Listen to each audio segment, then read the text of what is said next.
Hello, everyone, and welcome to another episode of the Pick a Side podcast. My name is Andrew Velez. I'm here with my co-host, Mr. River Brown, Joel Dehls, and God willing, for the entirety of the show, Mr. Joel V. Moran.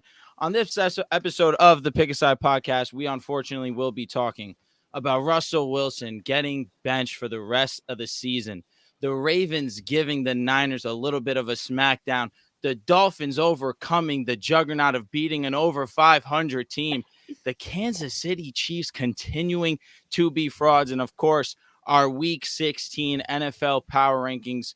Gentlemen, before we get on with the show, how are you guys doing today? And how was your Merry Christmas? How was your guys' holiday season? I'd love to know how that went, guys. Rib, let's hear from you. Just went on a cruise. We're out there. I saw you putting everything on your story, bro. Put drink one, drink two, drink question you mark, were question mark. thoughting. I'm like, God damn. You were absolutely thoughting. Yeah, it was a wild experience. First our cruise got rerouted, so we was up there in the cold for sure. But the first 4 days was amazing. The experience was great. I was definitely drunk off my ass every day, and drink one, drink two. It got really bad, but for the most part, I had a good time. Came back to Christmas, had a fun little Christmas, and I'm just ready to get back. I saw a lot of nasty shit going on while I was gone too. A lot of nasty shit going on. So I'm here to beat some allegations. What was the nasty shit that you heard, bro? I'm curious. Nasty shit from a few guys up here talking about the Eagles, Brock Purdy. I saw some Clippers stuff. I'm a lock in for sure, but it's good to be back just to, fight for my teams and fight for those guys for sure. Mr. Dehls, how you doing today, sir? I'm doing great, man. Had a good Christmas. Spent it with the fam. It feels like forever since we recorded, though. And then today we get the bombshell of Russell Wilson getting benched. It's like the NFL wanted us to record today. We were like, should we record yesterday? Today, me and Riv can record yesterday. And thank God we didn't, because now today we get the Russell Wilson news. And, oh, man, Drew, I know your mentions must have been in shambles, but had a good Christmas. Going to have a good New Year's, too, coming up this weekend. And Miss Moran, how you doing today, sir? Riv talked about hearing a lot of nasty talk. I saw a lot of nasty things. The Giants making it close against the Eagles. They lost. That was nasty. That was really nasty. Made me lose a lot of faith in those Eagles over there. And I'm not too big of a believer. Not like I was before, but even now, you're never a believer. It's even lesser. But my Christmas was good. I had a great Christmas. I'm glad that we have the whole gang back. I'm hope my connection at least, is great for this episode, because I know the fans is looking for an all-timer, but my connection is terrible. So we'll see what we do. I just before you go, Drew, I just find this shit so funny. I find this shit so fucking hilarious, because Green Bay literally was struggling against the worst team in the league the other day. Almost lost. And it was a peep sound. He thought this team would run the table and all this nonsense. Dallas goes on the road and they lose to Miami, and their only real notable win has been the Philadelphia Eagles. Yet he finds a way to make this how he doesn't trust the Eagles, doesn't say too much about Dallas. His Super Bowl team, by the way. His Super Bowl team. Yeah, but you know what?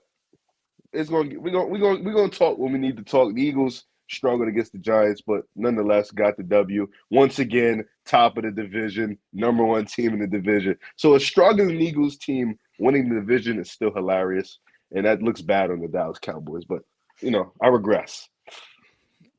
All right, Joel, I'm assuming you have something to say. Go ahead. Yeah, I raised my hand. Thank you. Riv, I've never been adamant on the Packers defense. I know what they are. They're terrible.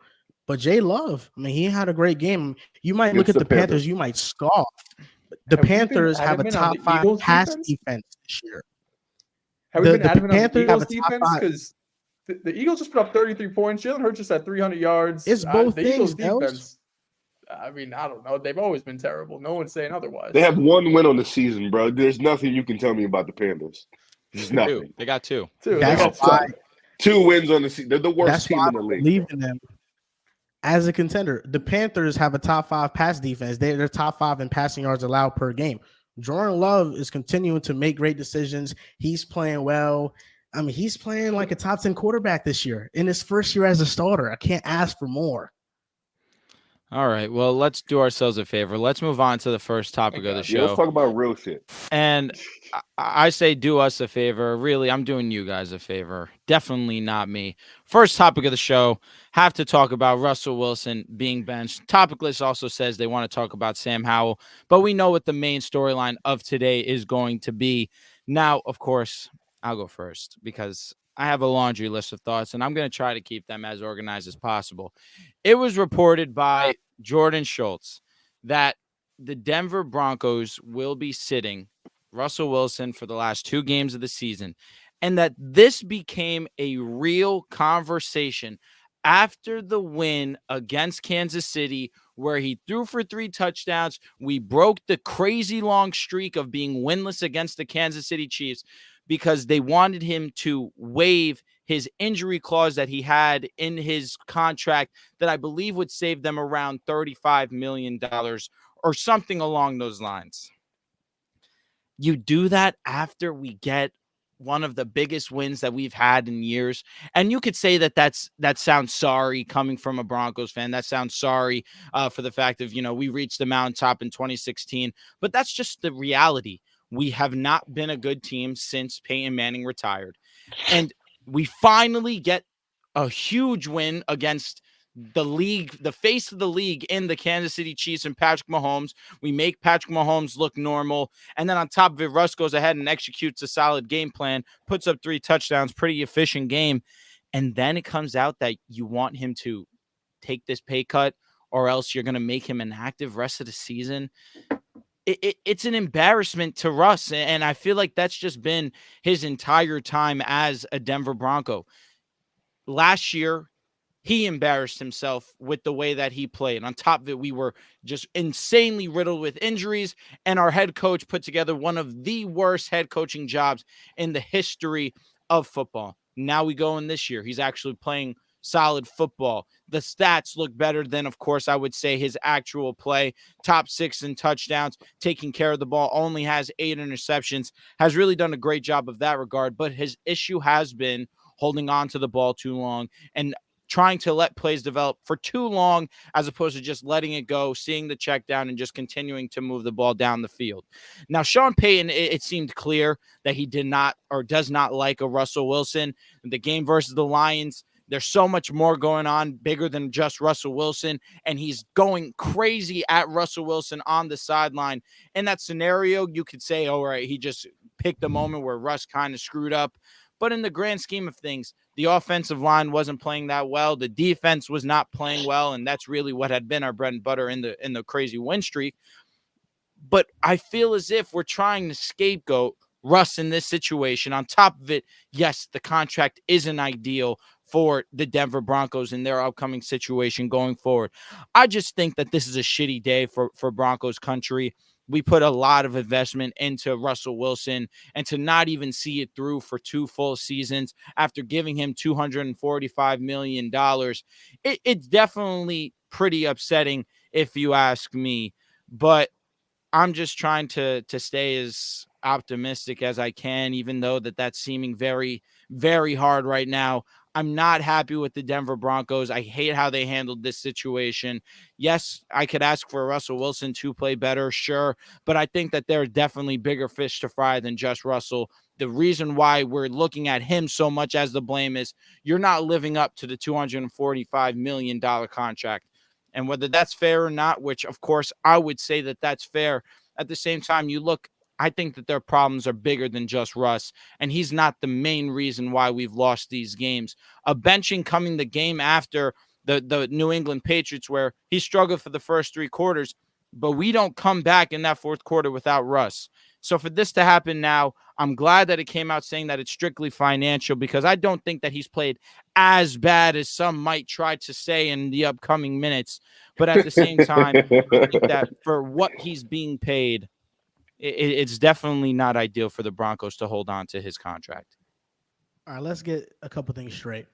Russell Wilson hasn't been terrible this year. He hasn't been great this year. He was benched because of 2 reasons. One of them was performance. Number 2 was finances. The second one doesn't happen if he lives up to number 1. If Sean Payton is truly invested into Russ and thinks he's a great quarterback, Russ doesn't get benched. The Broncos are not trying to find a way out of his contract if they think he's great because they don't mind paying him. Just think about this. If Sean Payton took the Chargers job, is he doing this to Justin Herbert? I don't think he is. It's because Justin Herbert's legitimately a great quarterback. Jordan Schultz reported some very interesting things. I want to make it known that there are other reporters that have reported that he was also benched for performance reasons. Sean Payton came out and said he wants a spark to the offense. The Broncos are 1-3. The offense has not lived up to its billing. Jordan Schultz, he's been on the show before. I respect him. I respect his reporting. The type of reporter that he is he's built a lot of great relationships with player agents. And the report that he came out with sounded very Russell Wilson pro camp, which that's his side of the story. I'm glad that Russ is able to share his side of the story, but there are a couple things that didn't line up. They threatened Russell Wilson after the Chiefs game to defer his $37 million guarantee clause, yet 8 weeks after that game, he still was playing. They didn't bench him right away. So he still was playing, and that $37 million was still going to be guaranteed in the 5th day of the 2024 league year, which is the new league year coming up. Then he states in the report that Russell Wilson was coming off wins versus the Bills, the Vikings, the Browns, who have an elite defense. Have you looked at Russell Wilson's numbers versus the Browns? He completed less than 60% of his passes, threw for 139 yards. It was something around that. Russell, like, we're painting him out as like he was exceptional against these teams, which he was not. So this report to me sounded very pro-friendly. I'm glad that it came out. But ultimately, whether or not Russ was benched or not, they still owe him a ton of money. The new contract that he signed, the extension, doesn't kick in until 2024 because it runs through 2024 through 2029, I believe. There's an out in the middle of that contract. If they cut Russ or if they trade Russ, they're going to have $80 million in dead money. No franchise is willingly taking on that much dead money if they truly believe the quarterback they have is capable of leading them to a deep playoff run. Russell Wilson this year has a check down percentage in clean pockets of 19.6%. That's the highest in the NFL. That's worse than Justin Fields, Zach Wilson, Aiden O'Connell, Derek Carr, who are quarterbacks that don't see the field particularly well. And Russ is 5 percentage points higher than all those guys. 26 touchdowns, 8 interceptions is great individually, but what is that leading to a team aspect of things? They're 25th in early down pass rate. They're 27th in drop back per EPA on those passes. The offense is 16th in scoring, 20th on third down, 31st in goal-to-goal situations, and 25th in passing yards per game. The numbers individually may look great, but he's not leading a great passing offense. He's not even leading an average passing offense. Mahomes, who they're comparing Russell Wilson to Mahomes stats all day long, as broken as the Chiefs offense is, they're top 10 in every passing metric with their offense because Mahomes is leading that offense. And that's where I think stats can lie sometimes. Ultimately, the Broncos were 6-5 entering week 13, and they've gone 1-3. Russell Wilson has 6 touchdowns and 4 interceptions in that little skid. 84 passer rating. He's taken 12 sacks and he's had 3 fumbles. 3 interceptions versus Houston, 17 points against the Lions, 7 points through 3 quarters versus New England. I mean, he just hasn't been a good quarterback this year. And I feel bad and I sympathize with Russell Wilson because he has been a great quarterback in this league. And to see where his career is going right now is saddening. But ultimately, ask yourself this. If Russell Wilson is truly a great quarterback, it will reveal itself in how many teams and how many coaches around the league that are truly going to want to go after him in the offseason. Because the Broncos have said their plan is to cut him. If they do, the market for Russ will tell us all we need to know about how Russ has been. How good has he actually been this year in 2024 or 2023, I should say.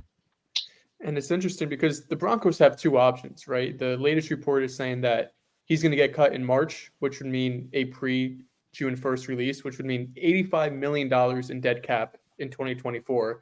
The other option is a post-June 1st release, which would be $35 million in dead cap in 2024, and then $49 million dead cap in 2025. So the Broncos have the option to kind of just take all of this dead money in one season. 2025 is a bit of a reset. Just to quickly think of a couple of teams that could be interested. Atlanta's been looking for a quarterback. Tennessee's been looking for a quarterback. But I don't really know what Russ is going to command on the open market. It feels like whatever team he's going to go to, maybe even the Giants, will probably be, a competition for that quarterback spot in training camp and OTAs, because I don't think any team's just going to hand him the quarterback position from what we've seen this year. As Drew mentioned, I think his stats have lied a bit this year. He's probably been a top 20-ish type quarterback. But we take into account all the injuries that's happened this season. That's not as good as it might sound. He did a good job of taking care of the ball, but then his last 4 weeks, as Joel mentioned, the interceptions, the fumbles starting to rack up. And then he's just not really being aggressive. I mean, it's been a lot of checkdowns. It's been a lot of him bailing from the pocket early, and whether it's rushing or just trying to escape the pocket and not being able to find anyone down the field, that's been another issue. But I think everyone's losing the mark a little bit. I'm not the biggest fan of Sean Payton. I made that well known. But it does worry me a bit that if Sean Payton can't get this figured out with Russell Wilson, he's screaming at him on the sideline. He comes out after the Chiefs game, which, correct me if I'm wrong, Drew, that's probably the biggest Broncos regular season win the last 5 years. You haven't beat them in God knows how long, division rival. Definitely. And you beat them, and the first thing you do is go to your quote-unquote franchise quarterback and say, we want you to change your contracts. It seems like Sean Payton is trying to put this blame on Russell Wilson and saying it's all his fault, just like preseason has said it was all Nathaniel Hackett's fault. Now it's all Russell Wilson's fault. So now if the Broncos are going to go in direction of bringing in a young quarterback, and TBD what they end up doing, they like Jarrett Stidham, obviously paid him big money this offseason, big backup money that is. Regardless if they go young quarterback, veteran, if they do go young quarterback, I don't know how much faith I have in Sean Payton to mold a relationship with a young quarterback, give him the confidence he needs, because we've seen all across the NFL, the best quarterbacks, these young quarterbacks are up and coming. They have a head coach that they could kind of go to when things are going left. Tua is the perfect example. Brian Flores and him, the relationship was not good. Mike McDaniel comes in, regardless of being one of the best offensive minds in the NFL, him and Tua's relationship, you see it all the time on Hard Knocks, on NFL films. They obviously have a very close relationship where Mike McDaniel is giving him the confidence and the courage to go out there and play his best. Tua's, of course, out there balling. Don't want to take anything away from him. But the confidence that the head coach is instilling in the quarterback means a ton. And the fact that Sean Payton, who is a bit older, not as young as Mike McDaniel and Sean McVay's, has been, difficult. Even in New Orleans, he's very, forthcoming and doesn't really have as much maybe optimism. I don't know if that's the right word, but Russell Wilson's like, we'll get it figured out, guys. Like, you're my teammates. He doesn't have that same sort of just personality. So it is a bit worrisome for the Broncos if Sean Payton isn't able to figure it out. Now, listen, he's still one of the best offensive coaches.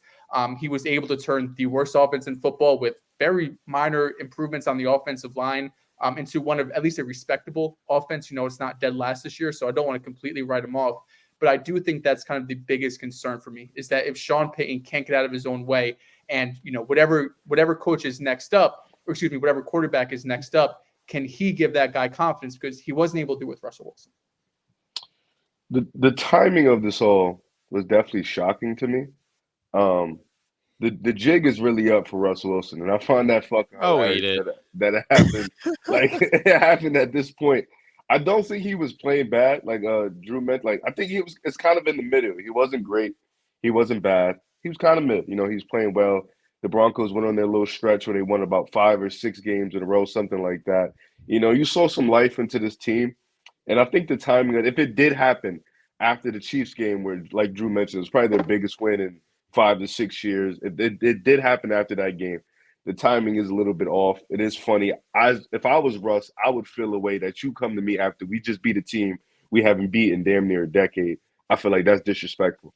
But at the same time, maybe Denver does want to change. I don't agree on what Joel said in the sense of this market is going to show what Russ means to other teams, because I don't think every team is looking for a quarterback or a quarterback they didn't want to compete. Like, you look at a team like Tennessee. Do they want to compete next year? We don't know. A team like Washington, we don't know. Like, a team like Pittsburgh Atlanta. Those are teams that probably still want to compete, have the roster. But I don't think there's many teams out there without a quarterback that's really going to be looking to compete. I think they kind of just want to play the reset button, like I meant. Like even a team like Tampa Bay, they might pay Baker again. They might keep Baker for another year, which doesn't seem like a bad option. He's playing great in that system. So I don't think the market is really going to determine what Russell Wilson is. But I think it makes sense to take all that dead cap in 1 year, like Dehls mentioned, reset in 2025. For Russell Wilson, it looks like Pittsburgh or the Commanders seem like teams. Maybe the Giants, too, seem like 2 or 3 teams that are trying to get back on the market. I think Pittsburgh is probably the only realistic option as a form of a team that's probably a quarterback away from being real competitive. But for Denver, I don't see how going from Russell Wilson to Jarrett Stidham gives you a spark. Like, I really don't understand. That doesn't make sense to me. Like, I get he wasn't playing well. I get he wasn't playing like that quarterback you paid him to be. But Jarrett Stidham does not give you that spark. He does not give you that funk. And like Drew mentioned, it's not just Russell Wilson. Like, these outside of Cortland Sutton, this offense is not this high-powered, offensive explode. They don't have this insane talent on the offensive end. They have pretty much a Cortland Sutton and a bunch of okay guys. So I don't want to put it all on Russ because he did do the best way he can do in this situation this year. And I think Sean Payton kind of used him as a scapegoat too. But all in all, this just looks like a failure from top to bottom. We're not gonna act like this Broncos team is devoid of talent, and that's why Russ is failing. Like that's not the case at all. It's not insanely talented though. It's not. It's not At insanely this point, talented. It doesn't feel like he can uplift Jerry Jeudy and Marvin Mims and Javonte. And last year, yes, you could say he did play. Marvin Mims isn't bad, but at the same time, he does need to do. Again, very early to tell on a rookie wide receiver who has so far he's not good right now. Yeah, there's really been name a player outside of Cortland Sutton that's been good on this offense. Like, it's really been Cortland using some superpowers to really just throw it up and hopefully gets it. That's really what it's been. Like, Cortland Sutton has just been the only outwardly impressive player on this Broncos offense. To me, I look at it like this. Last year, we were destroyed with injuries. Our head coach was terrible. On top of it, Russ wasn't the same. He was injured himself, just did not play good, not even a little bit. This year, statistically looks better than what he actually has been looking like. But at the same time, Jerry Jeudy's inconsistent plays killing us. Javonte Williams as a rusher, I don't know where the explosiveness clearly is not there, and that's also could be due to the knee injuries, which obviously is brutal. But I just look at this offense. It lacks juice. It lacks explosiveness. I would have liked to see Mims be that. We've seen 2 plays in the last year, mentioning the 1-3 record. The one versus the Texans, where they finally took a deep shot to him, which is what they should be doing more on a consistent basis. He's the only guy that's a burner on this offense. You took the shot versus the Texans, should have been pass interference, no call. This game versus the Patriots, a game where down the stretch we needed some big plays. Marvin was one of those guys to make the big play down the field. Full extension grab, may I add you. He's not being put in position to make those types of plays or at least have opportunities drawn up for him. He's the only guy in the offense that has speed, and he's not being utilized in that fashion. So you could say that you don't like him. Hey, your prerogative. But at the same time, I look at play calling. I look at Sean Payton in that last drive versus the Patriots and think, hey, how about we actually push the ball downfield and not call screens every single fucking play? It's like, yeah, we can look at Russ all we want. He's the quarterback, and I'm one of those guys that will tell you, hey, I would like a little bit more out of Russ. But can we stop making it just Russ, the conversation, the main point of the conversation? At some point, there needs to be responsibilities. Because like Joel mentioned, when we talk about these other guys, we talk about how the coach do such a great job of uplifting these quarterbacks. You said that you don't want to discredit Tua Tagovailoa, but that's what a lot of people like to do. They like to mention Mike McDaniel. They like to mention Shanahan when they talk about Tua and Brock Purdy. So why is it that we're only talking about Russell Wilson and not about Sean Payton, who definitely could be doing a better job in these situations? I'll say this, and the last thing I'm going to say. If Jarrett Stidham doesn't come out and light it the fuck up versus the Chargers, I'm fucking done with Sean Payton. He should. One thing I'll say, Chargers defense, It looked okay last week versus the Bills. You could say that, but did give up 63 points to the Las Vegas Raiders offense, who is led by Aiden O'Connell, who I believe didn't even throw for 100 yards against the Chiefs and won the game. So if I don't see Jarrett Stidham have a fucking baller game, Sean Payton can go to hell. Simple. Well, listen, I think for one, you're wrong about Marvin Mims. And the reason why you're wrong is because the only route they have him run is go routes. So this idea that they're not sending him down the field is wrong. That's all they do with him. And the reason why is because he cannot run routes. He can't. Reception perception, Matt Harmon over there does an amazing job. He tracks these routes. He tracks the success percentage against man and zone. Marvin Mims is near the bottom of the league. All they do is send him on goes because that's all he can do. So they are trying to use his speed. He just can't really do nothing else. And if you're a one-trick pony, you're not offering much to the offense. I don't think this Broncos offense is this juggernaut, but you're making an interesting point. One, I want to say this to you, Riv. Jarrett Stidham is not that bad. He really is not. He lit up the 49ers defense last year with Josh McDaniels calling plays, and Jarrett Stidham played really well. I think Jarrett Stidham is going to play well in these last two games. Is he going to light up the world? I don't know. He's going to play well, though. I know he's going to play well. Sean Payton in the past before has elevated mediocre quarterback talent. Drew Brees in his final year had a 106 passer rating, almost 3,000 yards in 12 games, 26 touchdowns to 8 interceptions, was completing 70% of his passes. Did you just say Drew Brees? Drew Brees. He was clearly washed in his last season with the Saints. He was clearly washed. And then just a lack of respect for legends. Can't just say his shoulder was shot. He was no, washed. We're just gonna call him washed. Yeah, but a washed Drew Brees is so much different than Jarrett Stidham, bro. I didn't finish my point. When Drew Brees got injured that season, I believe that was the year that Teddy Bridgewater went 5-0. Teddy Bridgewater was playing elite level football statistically. And then the next year when they lost Drew Brees, Jameis Winston was playing amazing before he got hurt. Like, Sean Payton has made quarterbacks look better than they are before. I think that in this situation, the stats are lying about Russ. He's making Russ look better. And I think Jarrett Stidham in the same situation is going to do pretty good. So let me ask you something, Drew. This is a broad question, and I have Mookie here waiting here because he's a Saints fan and he's not a big Sean Payton guy. So, maybe you guys can agree on that. Tough. Sean Payton, do you think Russ post Broncos will have more success, or Sean Payton post Russ will have more success? Well, who's going to be our fucking quarterback? I'll take the chance on Russ, whoever that is, because if you're telling me that Jarrett Stidham is going to be our quarterback moving forward, 1,000% I'm going to take Russ, because that is fucking egregious.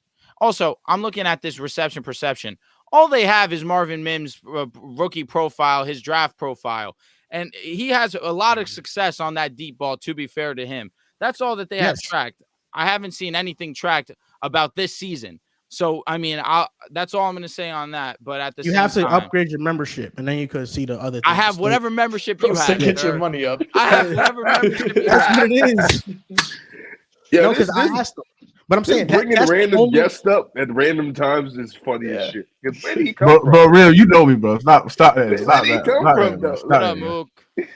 I brought you up here, Mookie, because you was going off on Sean Payton, and you said he's an overrated head coach. So as Drew being a Broncos fan, that's something that he doesn't want to hear. But what do you feel about Sean Payton? I don't give a fuck. Yeah, bro. Sean Payton is not what y'all think he is, bro. When we looking at from a coach perspective, bro, he's not this Hall of Fame top 5 coach that y'all think he is, man. Y'all sit there and say that Sean Payton is this offensive guru. Outside of playing with a top 5 quarterback all time in Drew Brees, arguably top 3 quarterback, Sean Payton has not once led a top 10 offense before going to the Saints, even when he was offensive coordinator with Dallas as well. Even when Sean Payton got suspended after the 2011-2012 season, Sean Payton, we had I think we had we had in 2012 when Sean Payton missed the whole year. Drew Brees still threw for over 5,000 yards, and the Saints was still a top 3 offense with Pete Carmichael. Pete Carmichael today is one of the worst offensive coordinators in the NFL, bro. And the fact that Drew Brees threw for 5,000 yards and had a top 2 offense without Sean Payton just speaks volume that Sean Payton had the luxury of playing with a Hall of Fame quarterback. But this was not these conversations when y'all got y'all hands on Sean Payton. Y'all sat there and said that he was going to change this Broncos offense. Y'all said he's going to change Russell Wilson, right? Sean Payton, since coming with the Broncos, have not once showed respect to Russell Wilson, bro. We talk about Russell Wilson, where he's proven to make deep postseason runs and go to the Super Bowl as well. Sean Payton has literally just screamed at him, literally put a scapegoat on him as well, and Sean Payton has not once taken accountability of the leadership, bro. Like, the Broncos, there's times where, their offense is very, very predictable, bro. It's a very predictable offense that is not being effective as well, right? And you keep on blaming Russell Wilson. Russell Wilson, like you said, got brought up the stats. He's playing good compared to what he was last year, right? And the fact that they're still not a top 10 offense just speak volume to, how y'all overrate Sean Payton, think that he's this offensive mastermind, bro. At the end of the day, the Broncos will miss the playoffs again as well, right? And y'all just want to sit there and just blame Sean Payton. Russell Wilson. You got to blame Sean Payton as well, bro. Like he's overrated to me, in my opinion, bro. So you think Russell Wilson's going to have success after he leaves the Broncos? If Russell Wilson goes into a situation, right, where he could be almost like a game manager and have like great pieces and weapons as well, and also they run an efficient offense as well, right? I think Russell Wilson can have success where he can be a starting caliber quarterback, in deep postseason runs with a good team. But like I said there and said, like if he goes to the Jets and say if like Aaron Rodgers get hurt again, right? Or you can be a backup to Aaron Rodgers, right? I think. Let me ask you a question, because who's a Jets fan here? You a Jets fan? I'm a Jets fan. Oh, you're a Jets fan. All right, you're a Jets fan, right? So you telling me, bro, if y'all didn't have Zach Wilson, y'all had Russell Wilson on the center, you think that Jets can be in the playoffs or be contention in the playoffs? I think so. We could be a playoff team. It's possible. Well, we get it last year's for us with Nathaniel Hackett because he's the OC. Oh man. Oh man. I mean, look, that's what I'm saying. Like, I think Russell Wilson can be in a situation where, if he's in a situation where you have a great running game, great O-line, and great weapons on the outside as well, I think Russell Wilson can be successful in a situation like that. But, Sean Payton, bro, his schemes is just very, very predictable, bro. It was predictable. He like running the same offense that they were running when Drew Brees was like on his ending year. And you sat there and said Drew Brees, he was literally making watch Drew Brees look good. Drew Brees is so he's so great where he just throws with a lot of anticipation, bro. I think Drew Brees' IQ and his approach to the game, I think it was more Drew Brees than what it was for Sean Payton as well. Because like even when James Winston got hurt, what was Sean Payton doing? Well, then they still went 7. I think they were 7-9. They were 7-9. They had with Trevor Siemian, Ian Book, and Taysom Hill. Taysom Hill days, man. I remember those days. So I got a roundtable question for y'all. Do you think that if Russell Wilson were to go to the Niners, is he an upgrade over Brock Purdy? No. I don't think so. No. What the hell are you doing? No, I'm just I don't asking. know what the point. I'm just asking. I'm asking a Well, question. why did you specifically ask? Hold on. Why he I asked that understand. specific I question. understand his. No. He won't be an upgrade. He won't be an upgrade for Brock Purdy. But I'm saying like I think the 49ers offense will be a top 10 offense because how great of a coordinator Kyle Shanahan is. Bro, y'all be putting Sean Payton to these conversations where he's like on Kyle Shanahan level as a play caller, right? Where he can turn subpar quarterbacks into great weapons on the offense and lead elite level offense, bro. These were the conversations that Bronco fans was having, bro. They told me that the Broncos going to have elite offense, getting Sean Payton as well because he's one of the best play callers. And I told y'all, bro, Sean Payton's schemes, the only thing it works because Drew Brees was perfect in that offensive scheme where he was accurate, though with a lot of anticipation, great at reading the defense as well. Just great pocket awareness. It's not going to work with the quarterback like Russ. Russ is a good quarterback, bro, but Sean Payton does not have that ability, right, to take subpar quarterbacks and make them elite. He just doesn't. I'm not trying to knock Brock Purdy because all I know is I remember early in the season we was talking about who's playing better, Russ or Brock, and Drew told me he thought Russ was playing better at the time. So I'm just saying, if you switch them, is it an upgrade? I think on the open market, Russ is not going to get snagged before someone like Kirk Cousins. I think Kirk Cousins is going to be more attractive around the league than Russell Wilson. I agree. No, I agree. Even I after think, the injury. but I think like teams like if Russell Wilson was on teams like Cleveland or Pittsburgh, they'd be looked at much differently than what they are now. Like Russell Wilson is an upgrade from Joe Flacco, Deshaun Watson, Mason Rudolph for sure.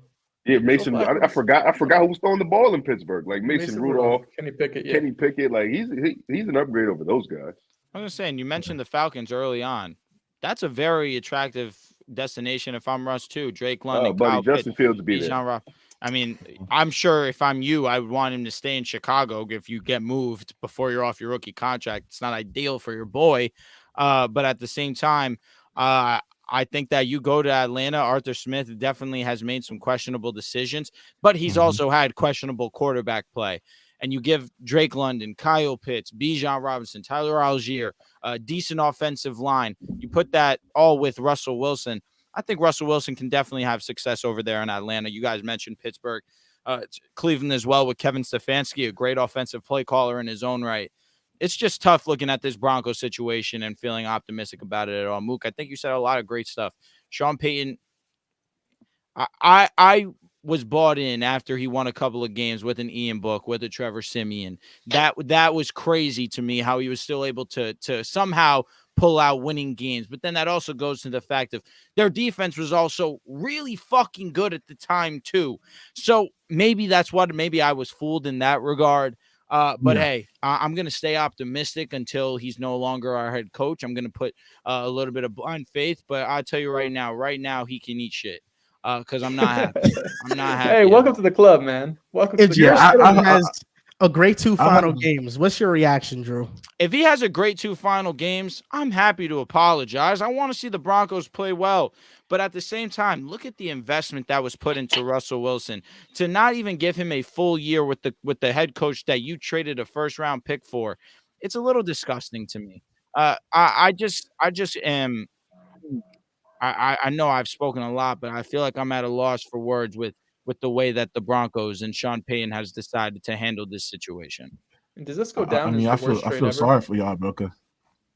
Does this go down as the worst trade ever? Do you think? No. 2 first-round picks, second-round pick.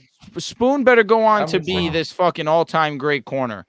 What trade was worse? Just out of curiosity. Deshaun Watson, by far. Okay, that's up there. Yeah. I feel 3 firsts and he's missed 2 seasons. Talk to me, Mook. I need some sympathy, bro. Yeah, I mean, listen, at the end of the day, it sucks, for a Broncos fan because I actually thought y'all were going to be a team that's going to be, serious in, y'all respective conference, but,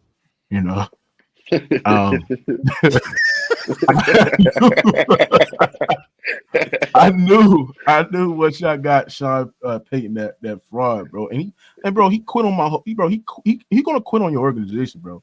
If he feels the need that there's no opportunity, there's no window to win, because I gotta understand Sean Payton picked that defensive coordinator, bro. And the Broncos, like statistically, I believe like one of the worst defense, bro, in the first couple of we turned games it of the season as well. Y'all turned it on, but giving up how many points y'all gave up to the Dolphins? 70. Wow. And how many points did y'all Payton score on the offensive end? 21. We lost by 21. But that's the elite offensive guru, though. That's what I was told. You know what I'm saying? But like I sat there and said, man, it sucks, bro. Sean Payton I don't know what quarterback that y'all going to look for into the future, because it's not like I don't think y'all have a top 10 pick in the draft as well. Maybe I can trade up to get a pick or get a quarterback, but it's unfortunate, bro. It's a very fortunate situation. Maybe y'all can see if y'all can contact the Saints and give us some couple of picks. Get Derek Carr. You know what I'm saying? Hell no. You can't hold on to that. You tell me y'all want Derek Carr out there next year. You tell me y'all want Derek Carr, bro? I think Derek Carr. But listen. Y'all can go ahead and look at that, or look at some quarterbacks in the market. But it's sad, man. I think y'all will miss the playoffs as well. Listen, who y'all got? Full circle moment. We're gonna go out there and we're gonna bring Kirk Cousins to town, the first quarterback that I was asking to come join my squad. I like that. I would love Kirk Cousins in town. I don't know if that's realistic. I think he probably stays take on 85 million dead money. I don't know who you're damn near broke. That's the shit that's pissing me off, bro. We're okay with accepting all this dead cap as opposed to just trying to let him grow with Sean Payton. Sean Payton, I swear to fucking God, he better come out here and be the greatest head coach of all time next season, because if we don't at least sniff the playoffs or something like we did this year, fuck him. Listen, I don't think Sean Payton's wrong for moving off Russell Wilson. You guys were just wrong for giving him that massive contract extension without seeing him play with Denver. But that's unfair to say. He was a hindsight 2020. It is 2020. It is 2020. But I don't think Sean Payton's wrong for moving off Russ. Like, I think that's 100% the right move. What do you take all the dead cap in this year? Do you spread it out over 2 years? But Russell Wilson, was he 35, turning 36, or 35. Whatever it is? Mm-hmm. He's in his mid-30s. He's obviously not getting any better. And you kind of need a reset. Like, this team, even when Russell Wilson was playing good, I know you went on that little heater. I'm standing by it. I still don't really believe in it. You guys were just getting 4 and 5 turnovers a game, having short fields, and be able to score. Like, you guys weren't going out there and dominating teams and just showing, like, yeah, we're a real contender. You were getting W's. You got to give you your credit, but it wasn't sustainable W's. That's what I was trying to say. We dominated the Chiefs. We dominated the Browns. Show some respect. God. You dominated GTR, buddy. I just don't get it. Like how Sean Payton can I don't get it how Sean Payton can go on winning streak with a quarterback that's a lesser tier than Russell Wilson, but can't change Russell Wilson and make him a quarterback that can be a good solid quarterback in the postseason. Like we gotta have these conversations with Sean Payton, bro. Like, when has he ever, because the way that they said about Mike McCarthy, and the way that they sit there and put this fraud in there, because he only won that Super Bowl with Aaron Rodgers and led some of the best offense in the league with Aaron Rodgers as well. Like, what is Sean Payton like? What has he done outside of playing with a top 5 quarterback all the time to lead some of a top 10 offensive unit, bro, in the NFL, bro? What has he done? He has never done it, bro. Point. And that's why I said in the offseason that Sean Payton is just a brand name Mike McCarthy. They're similar. And I think Mike McCarthy with Dallas this year, he's proven a little bit. He's proven a little bit more. He really is, with Dak Prescott having his best season of his career. This is where I sympathize with Russ. I don't think Sean Payton ever wanted Russell Wilson. I don't think he did. From the offseason quotes of wanting him to change his image and not wanting him to be so buttoned up to screaming at him on the sidelines, I think Sean Payton already had a predetermined vision on what he wanted the Broncos to be, and Russell Wilson didn't align with it. We've seen coaches, and I think this is just a new era of coaching, go to situations and revitalize broken quarterbacks. Mike McDaniel with Tua, before Mike McDaniel got there, his confidence was shattered. Mike McDaniel rebuilt him back up to believe in himself. Dan Campbell with the Lions. Jared Goff coming off of rough seasons with the Rams. His first year with the Lions wasn't very good. It sounded like they might have moved off him. He kept believing in Jared Goff, and now he's playing his best football. So I think these new era coaches are, instead of finding quick replacements, they are trying to humanize their players and be more empathetic to their situation and trying to rebuild them back up. It feels like, from everything that's happened in Denver, Sean Payton has been trying to do the opposite with Russ. And I think this benching, yes, there's performance involved, there's finances involved, but I think mostly the biggest part that's in play here is I think he's trying to embarrass Russell Wilson. And I think he's been embarrassing him all season long, and benching him was the cherry on top. Yeah. Just starting the preseason, we was going out there taking shots at other coaches. That's crazy. Writing was on the wall. Yeah, man, that's sad. Now, as we have you here, Mookie, I just want to get your thoughts on the Miami Dolphins, because the Dolphins, they beat the Cowboys. I'm not sure how you feel about the Cowboys. I'm not sure how you feel about the Dolphins. I want to get a little happier. Do you think the Dolphins are contenders in the AFC? I think they're contenders in the AFC. Absolutely, I do think they're contenders in the AFC with that offense that they have, bro. With with the weapons that they have on the outside. Raheem Mostert, a really good runner between the tackles as well. You have Tyreek Hill, who is the best wide receiver in the game today, alongside with speedster wide receivers as well, right? This offense is very, very explosive, and I think that in the postseason setting, they're going against, if they have the right matchup, I think the Dolphins can make a sneaky postseason run. But like I said, man, they have been another team that's been inconsistent. most of the AFC this year has been nothing but inconsistent in mid this year. This has been, in my opinion, one of the worst seasons because of injuries and how inconsistent teams has been, and that mediocre teams are still in the run for the playoffs is crazy. But I think the Dolphins. Question that I have about the Dolphins is more their defense, but since getting Jalen Ramsey back, there's been a little slight improvement on that end as well. I like the Dolphins' chances. I think You think they're a top two team in the AFC? I think they're a top 2 team in the AFC. We got the Ravens, we got the Bills, we got the Chiefs, Dolphins, the Browns are in the mix. See, man, the AFC is just been so. All right, so this how I feel about the Don't AFC. be scared, Mook. Just say the truth. You know what the answer is. Look, I like the Dolphins, man, but you can't count out the Bills, right? The way that the Bills has been hot lately, you know what I'm saying? Since they fired their offensive coordinator, they actually making a conservative effort running the football, just running their defense. It's been playing good as well. The Ravens are a good team. They're an elite team, but I can't trust their quarterback going to the postseason as well. So I don't really take them that serious.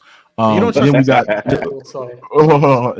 so I can't count out Mahomes, man. I can't count out Mahomes, man. I understand that their offense has been not good this year, bro, but it's something about Mahomes and Andy Reid and Kelsey, which I think Mahomes is like one of the best playoff performers of a quarterback we've seen in NFL history. And I think that, given any matchups, they're a scary team in the first round. So I don't know.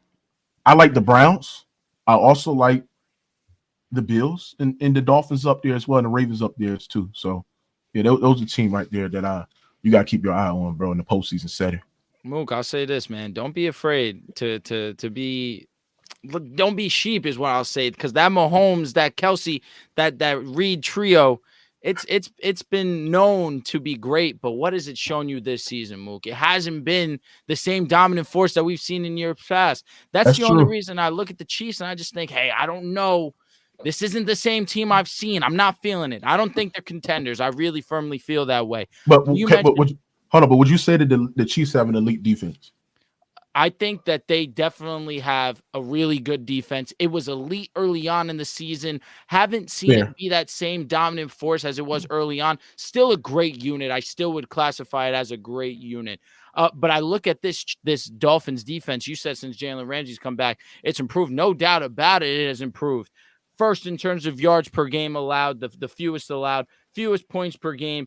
The number one in terms of touchdown to interceptions, and third fewest yards per play. Jalen Ramsey has come in and fully exercised what Vic Fangio has wanted to do with this defense. Joel, you said it a couple of weeks ago. This is what Vic Fangio's scheme is. Having that dog number one corner, it just allows Vic Fangio's defense to come into fruition. We're seeing Bradley Chubb play at a great level. Christian Wilkins, of course.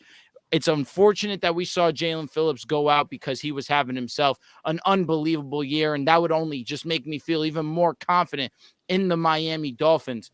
But let's not throw pizza parties after their first win over a 500 team. And I'm saying this for the idea of I'm expecting and keeping going forward. I'm not someone who thinks that they can't do this, so I'm not going to be over here and bragging over Joel's Dallas Cowboys Super Bowl champion pick to a win over them. To me, that's not what's going to move me. I've already been moved by this team. I know what this team can accomplish. Tua will be on his way to an MVP.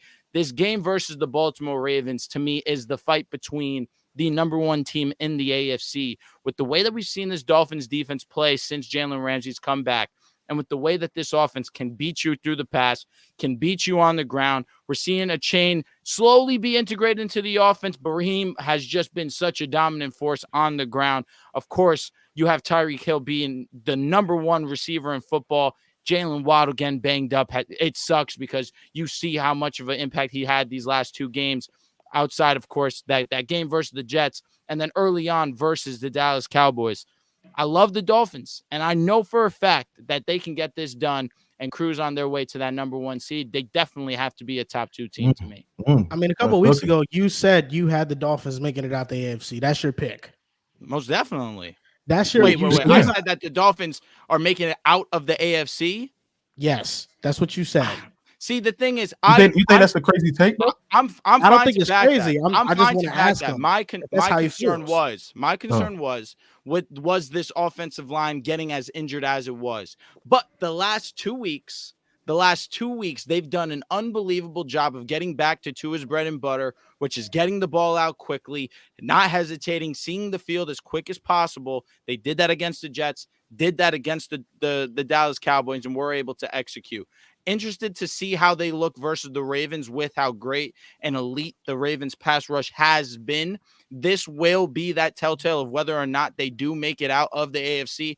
But yeah, I'm going to ride with the most complete team because they are an explosive offense. And on top of it, that defense has been playing elite since Jalen's return. So that's your pick.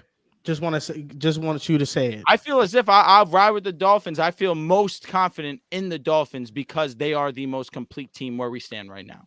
Yeah, Okay, but it's going to be like, but against the Ravens, though, like, your defense is really, really going to get tested against that Ravens.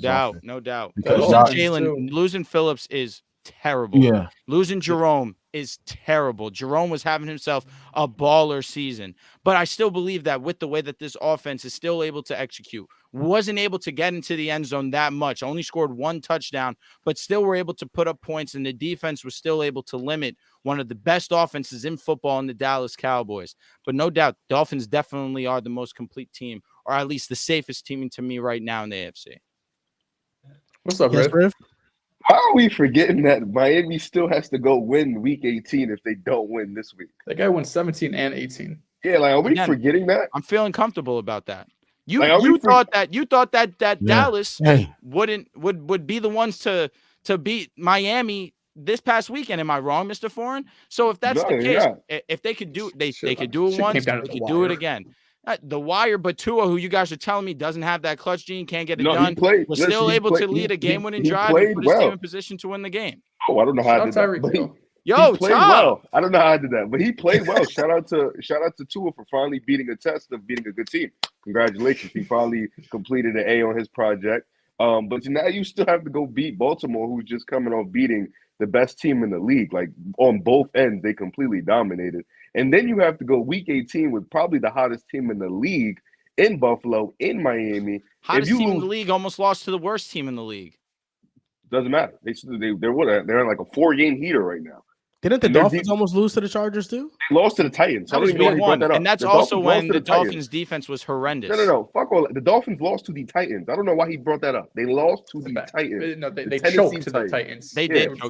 An all-time choking. 2 minutes. But Dolphins, they're an interesting team because if their defense starts to peak at the right time and offensively they can maintain this level, I do agree with Drew. They can be one of the scariest teams in the AFC because offensively, like Mookie mentioned, they have pretty much everything perfect. They have a good running game and Mostert. Even Devin Achane, when he gets in there, he can do some things. You know, they have Waddle, who looked good last game. They have Tyreek Hill, Tua, Mike Medina. Like, they have a great offense. And that offensive line, when it's healthy, has looked really good this year.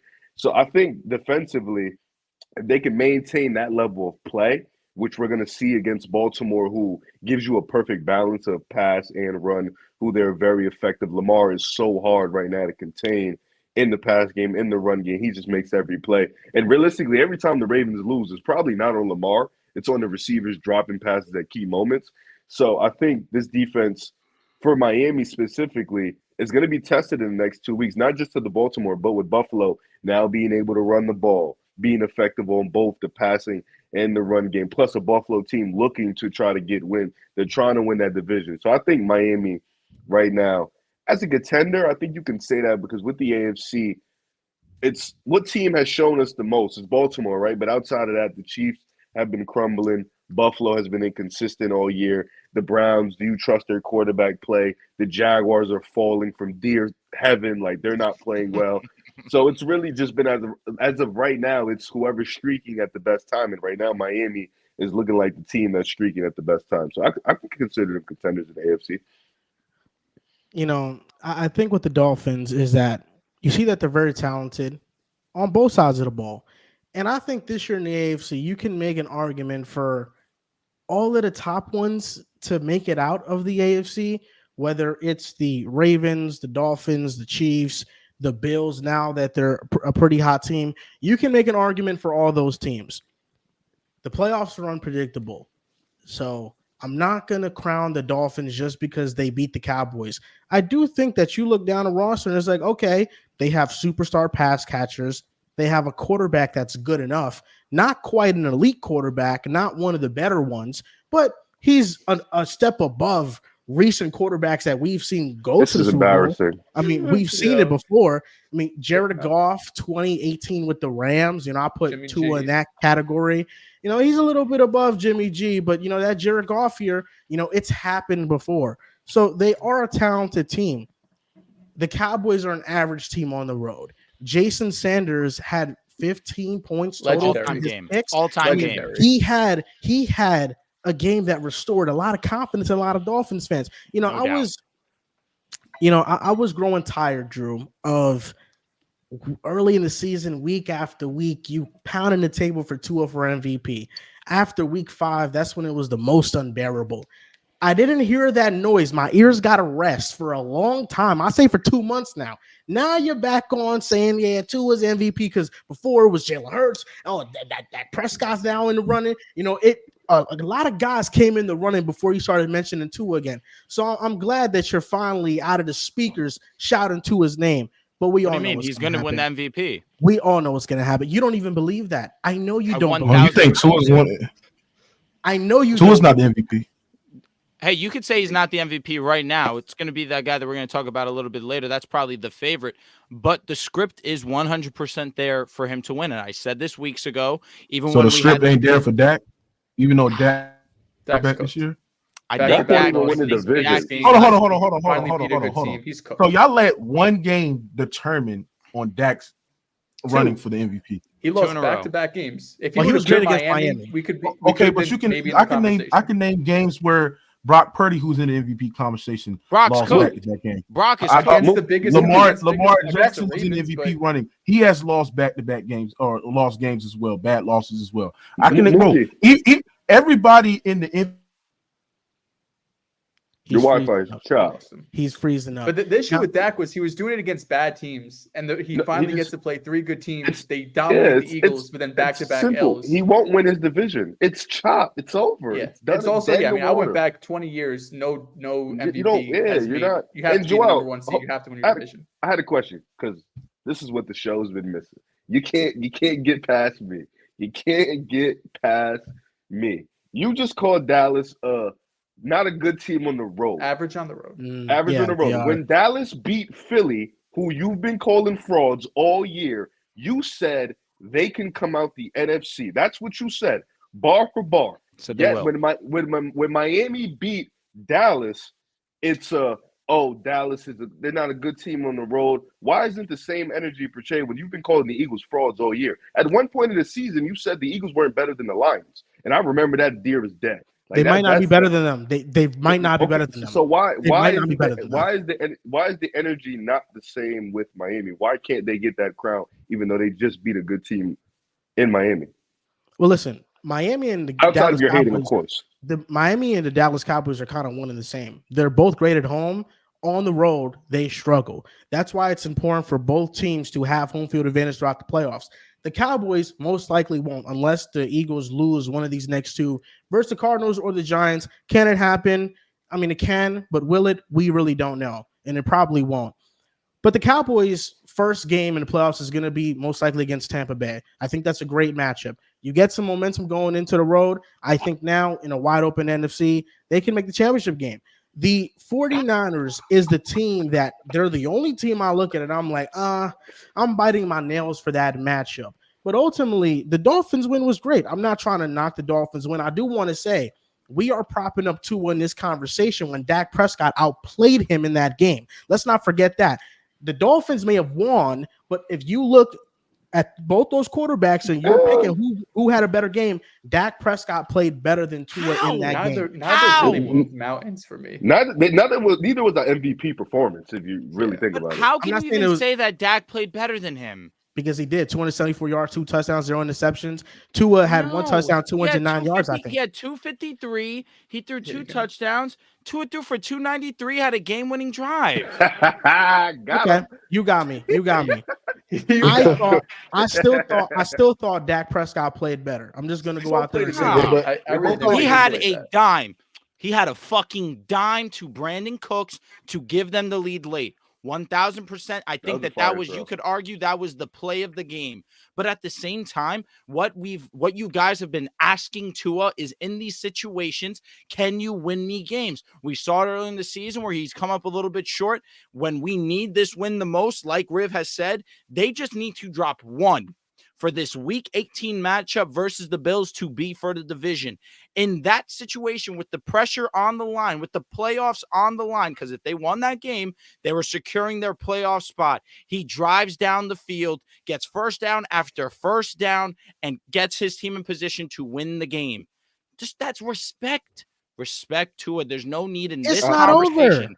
It's not over. I understand you're trying to say Dak Prescott, but you're trying to say Dak Prescott outperformed him. That's where he lost me, because Tua did have all the pressure on him, no doubt. Because you blow a 9-point lead in the fourth quarter, and of course you do it in a situation where you have a chance to clinch your spot in the playoffs, and you lose that game. But he still overcame, and they still were able to win the game. You have to give credit where credit is due. What are we saying? What did he overcome? When did a 9-point lead become blowing a lead? Like, what are we doing? 9 points in the fourth quarter? Yeah, that's a blown lead. How many minutes? They blew the lead in 8 minutes, bro. Yeah, that's it. And they still were able to clutch up in the last drive of the game. So, but those drives before where they were getting off the field on offense don't matter. The only thing that matters is the last drive. That's what matters. The thing is, Tua led drives that led to points. They just were not touchdown drives. It was on all the points. Jason Sanders, I made 3 50-plus yard field goals. 5 field goals. Like they were moving the ball, but they weren't moving the ball like consistently into the red zone. They did a pretty good job of stopping them and forcing them for long field goals. Yeah, about the MVP, man. Like you can all, before I cut out, my bad.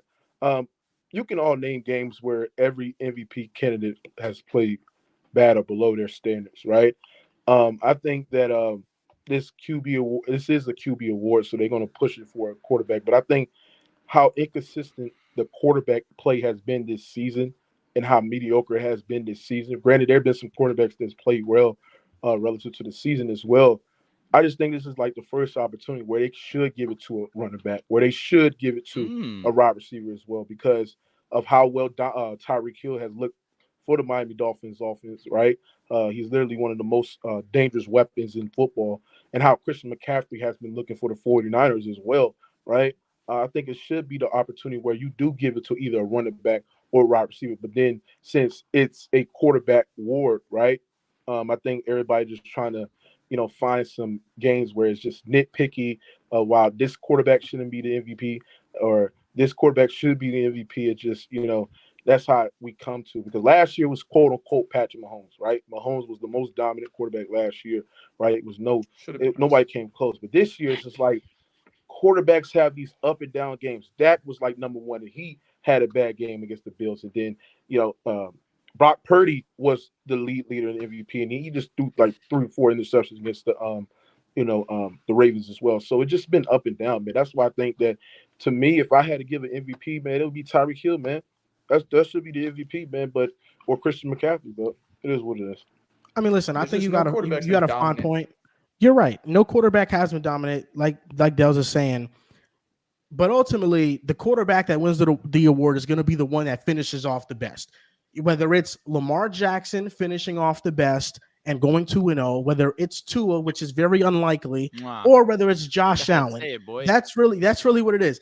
You are the only one that actually trusts and believe. I don't even think you really believe. I just think I can't be the only one. Belief. Look at the Pro Bowl. He's box office. He's the number one in terms of votes gotten. I'm clearly not the only Tua fan in the world. Pro Bowl. Joel, you just gonna ignore Purdy out this conversation? Like Purdy, listen, he had a bad game against the Ravens, you know what I'm saying? But come on, bro. Purdy has, if we look at the major statistical categories for what, Purdy has been led in, bro, he's like number 1 in air yards per attempt, number 1 in yards per attempt. He lead the lead in passing yards. See, He's the up thing there about with the thing about Brock Purdy is that he'd still be number 1 in yards per attempt in the NFL just by throwing his checkdowns. It's actually a stat that every single pass that Brock Purdy throws at or behind the line of scrimmage goes for 8.9 yards, which means every screen, every check down that you see Purdy throw is damn near a first down. He's still leading the NFL in yards per attempt if he's just checking it down. Purdy, I don't want to argue too much about the stats because I just in a vacuum, I don't think he's the most valuable player on his team. So I can't give him the MVP. In saying that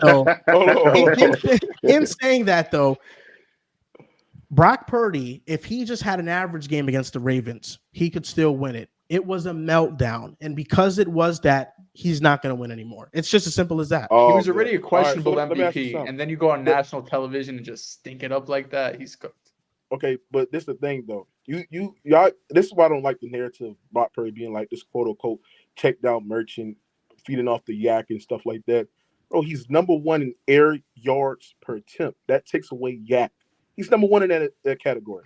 And then guess whose yards per attempt was at a high level last year and he won MVP? It was Mahomes.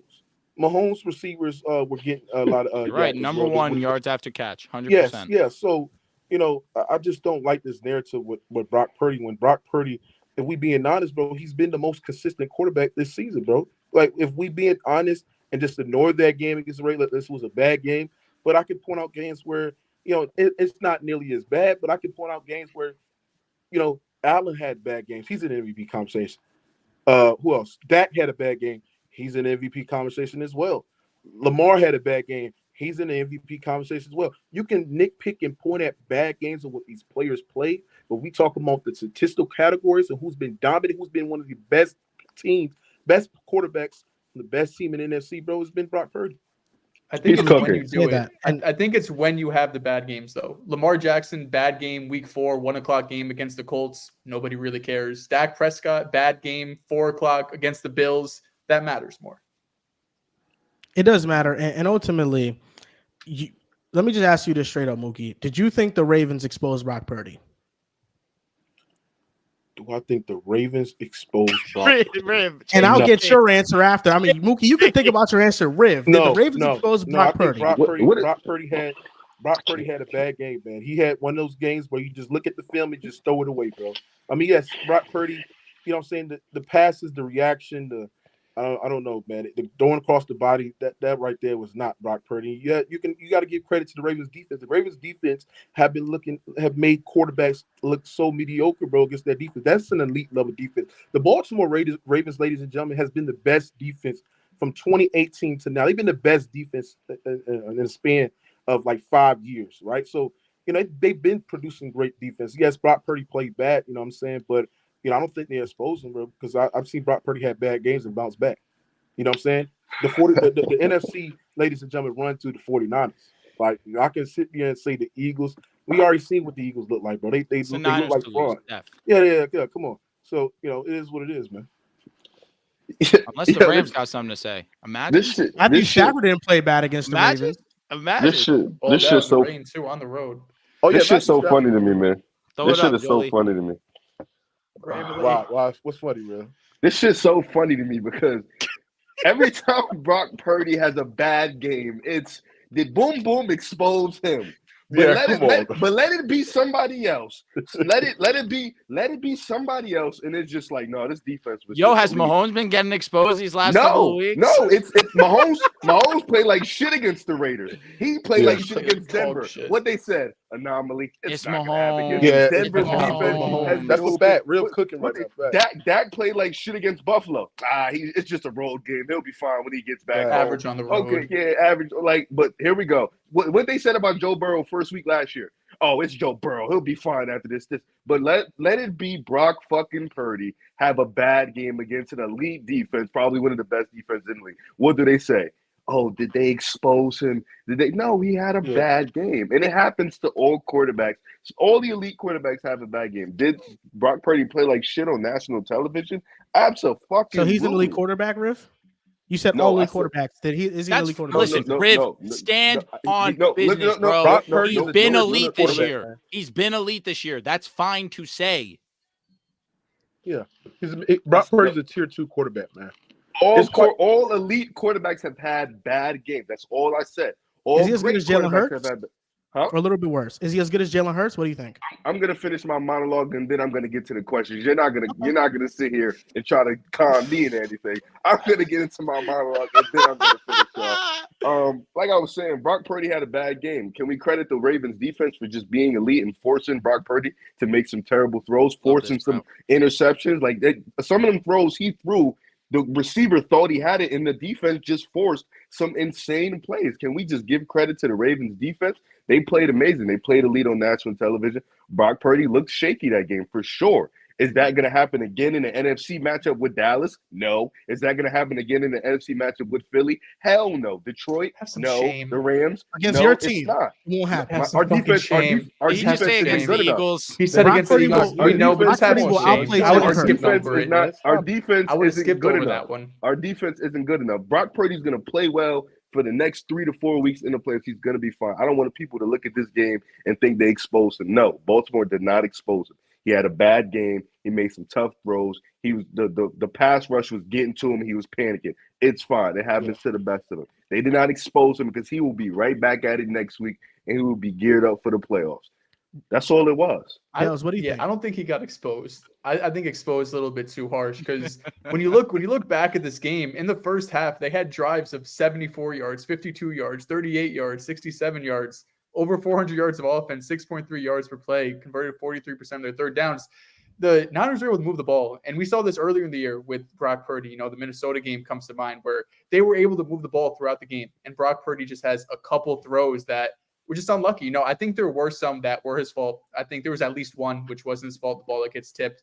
But you look at the other ones, right? The first one, I think Purdy just overestimated his arm strength, where that was one, the end zone. Kyle Hamilton picks it off. He's trying to throw it to Debo. Second one was the screen to Debo. Defender honestly makes a great play, jumps like 4 feet in the air, tips it. The third one throws across his body, just don't think he has the arm strength for that. The fourth one, he gets hit. Joel, I know you also put out kind of the all-22 film where he should have hit a receiver first, didn't, gets hit on a sack, or would have been sacked, ends up being an interception. But you really have to give credit to the Ravens and what Mike McDonald's done with this defense, because they're one of the best teams in terms of like changing up their looks, in terms of showing different coverages and different blitzes. On Purdy's third interception, they have 7 guys potentially, they're in the box, potential blitzers. They have 2 guys on the left who fall back into coverage. One goes into the flat on the left side. One goes into the middle of the field. Then they have 2 guys on the right who come down and blitz. Purdy has time in the pocket, but the fact that all of these defenders move in all of these different ways, he feels like he's panicked. So he goes in, while there's somewhat of a clean pocket, he tries to escape left. He goes back right. That's when he throws across his body to Debo, I want to say, and gets intercepted. I just think this matchup going up against Mike McDonald, who has proven this year to be one of the best offensive coordinators in the NFL, top 2, top 3, Jim Schwartz is up there. He's going to be getting head coaching, interviews this offseason. This just wasn't a great matchup. You know, the Ravens got the better of Brock Purdy on multiple plays, but I don't look at this game like the Mahomes game against the Raiders, way worse. Josh Allen early in the year against the Jets, way worse, because they weren't able to move the ball. The 49ers were moving the ball consistently, drive after drive after drive. It just, some of them ended up in interceptions. You know, so I do think Brock Purdy had a bad game, probably his worst game of the season. He's about to start glazing. But just watch out. I don't think that this was a game where hit the panic alarm, the Niners are screwed, the offense is broken. Purdy just threw some interceptions. The Here we go. Niners aren't screwed. The Niners shouldn't hit the alarm button because they're still that great of a team. We're talking about a team that has 8 freaking Pro Bowlers. It might be more. I mean, their team is a Pro Bowl roster. It generally is. But this is where you lost me, Dehls. This is where you lost me. I think Mahomes didn't play well against the Raiders. I thought it was his worst game of his career. That was not worse than Brock Purdy's game. Dude, he was so for bad. One, let me just say this. You had to know that. Trent Williams went out in the two. Trent Williams went out in the fourth quarter. The Raiders have been great. The Raiders have been. It's not Baltimore. I don't give a shit. That defense been great, Joel. Okay, Joel, that defense been playing great. Okay, they're not Baltimore, but Mahomes does not have Purdy's weapons at his disposal. Purdy's not Mahomes. So you can use that. You can use that still. I mean, do we see what Mahomes is playing with right now? First So after year 2, according to We're you. supposed to know how bad Mahomes played because he ain't got the weapons. Mahomes was he bad. He did not Straight play up worse bad. than Brock Purdy. What are we talking No, I about? didn't say he played That's worse, just but he ridiculous. played terrible. bad. He didn't play Joel, good, that's bro. a reach. Joel, to say that he was worse than Brock, like Brock, That's ridiculous. he most definitely was. He was plays in that game. The second half of the game, he wasn't throwing the ball. He was running out of the pocket, run. I'm not passing the ball. Yeah, it was also a little bit of. I felt like he was a little hesitant and lacking a little bit of confidence in himself. One team was also the Raiders, and the other was also the Ravens. Can we? I'm not disagreeing, but the Raiders' defense these last and few the weeks, Ravens is that. But let's actually talk Okay, about the fair. Ravens and Niners game, because that's the thing.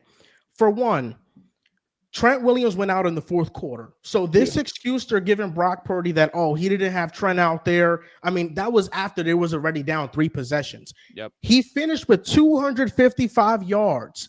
About 100 of those was after the game was out of reach. They was down 3 possessions.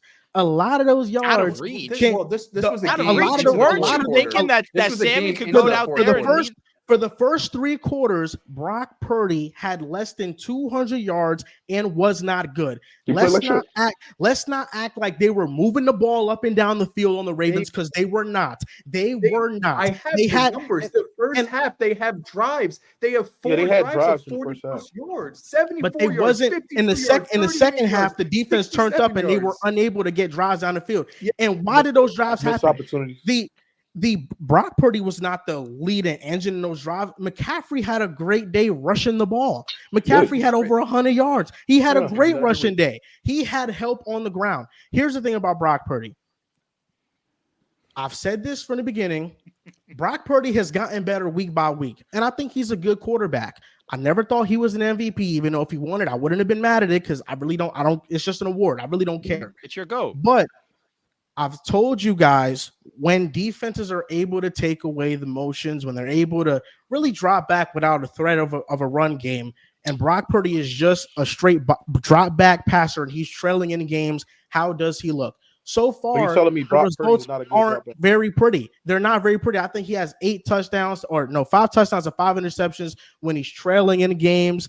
And the interceptions have been labeled as unlucky interceptions. And even if the box score could have been a little nicer to Brock, those were still bad decisions, like objectively bad decisions. The first one, I think he saw Kyle Hamilton there. He just tried to fit a ball, and he underestimated Kyle Hamilton. That was an interception. We look at the second interception that happened. Tipped on the screen pass. You got it. It is what it is. Even though I've seen quarterbacks in other situations see a defender in front and not throw that ball and then just throw it down. But whatever. I'll mark it down as it wasn't his fault. Third interception, it's Hamilton's second interception. They're blitzing from the left side. Brock Purdy is looking to his left because he's supposed to go to his hot. Debo has a one-on-one. He beats his defender with an out route. Brock Purdy doesn't throw the ball. He holds on to it. He starts scrambling around in a clean pocket, and he throws across his body. That objectively is a bad decision.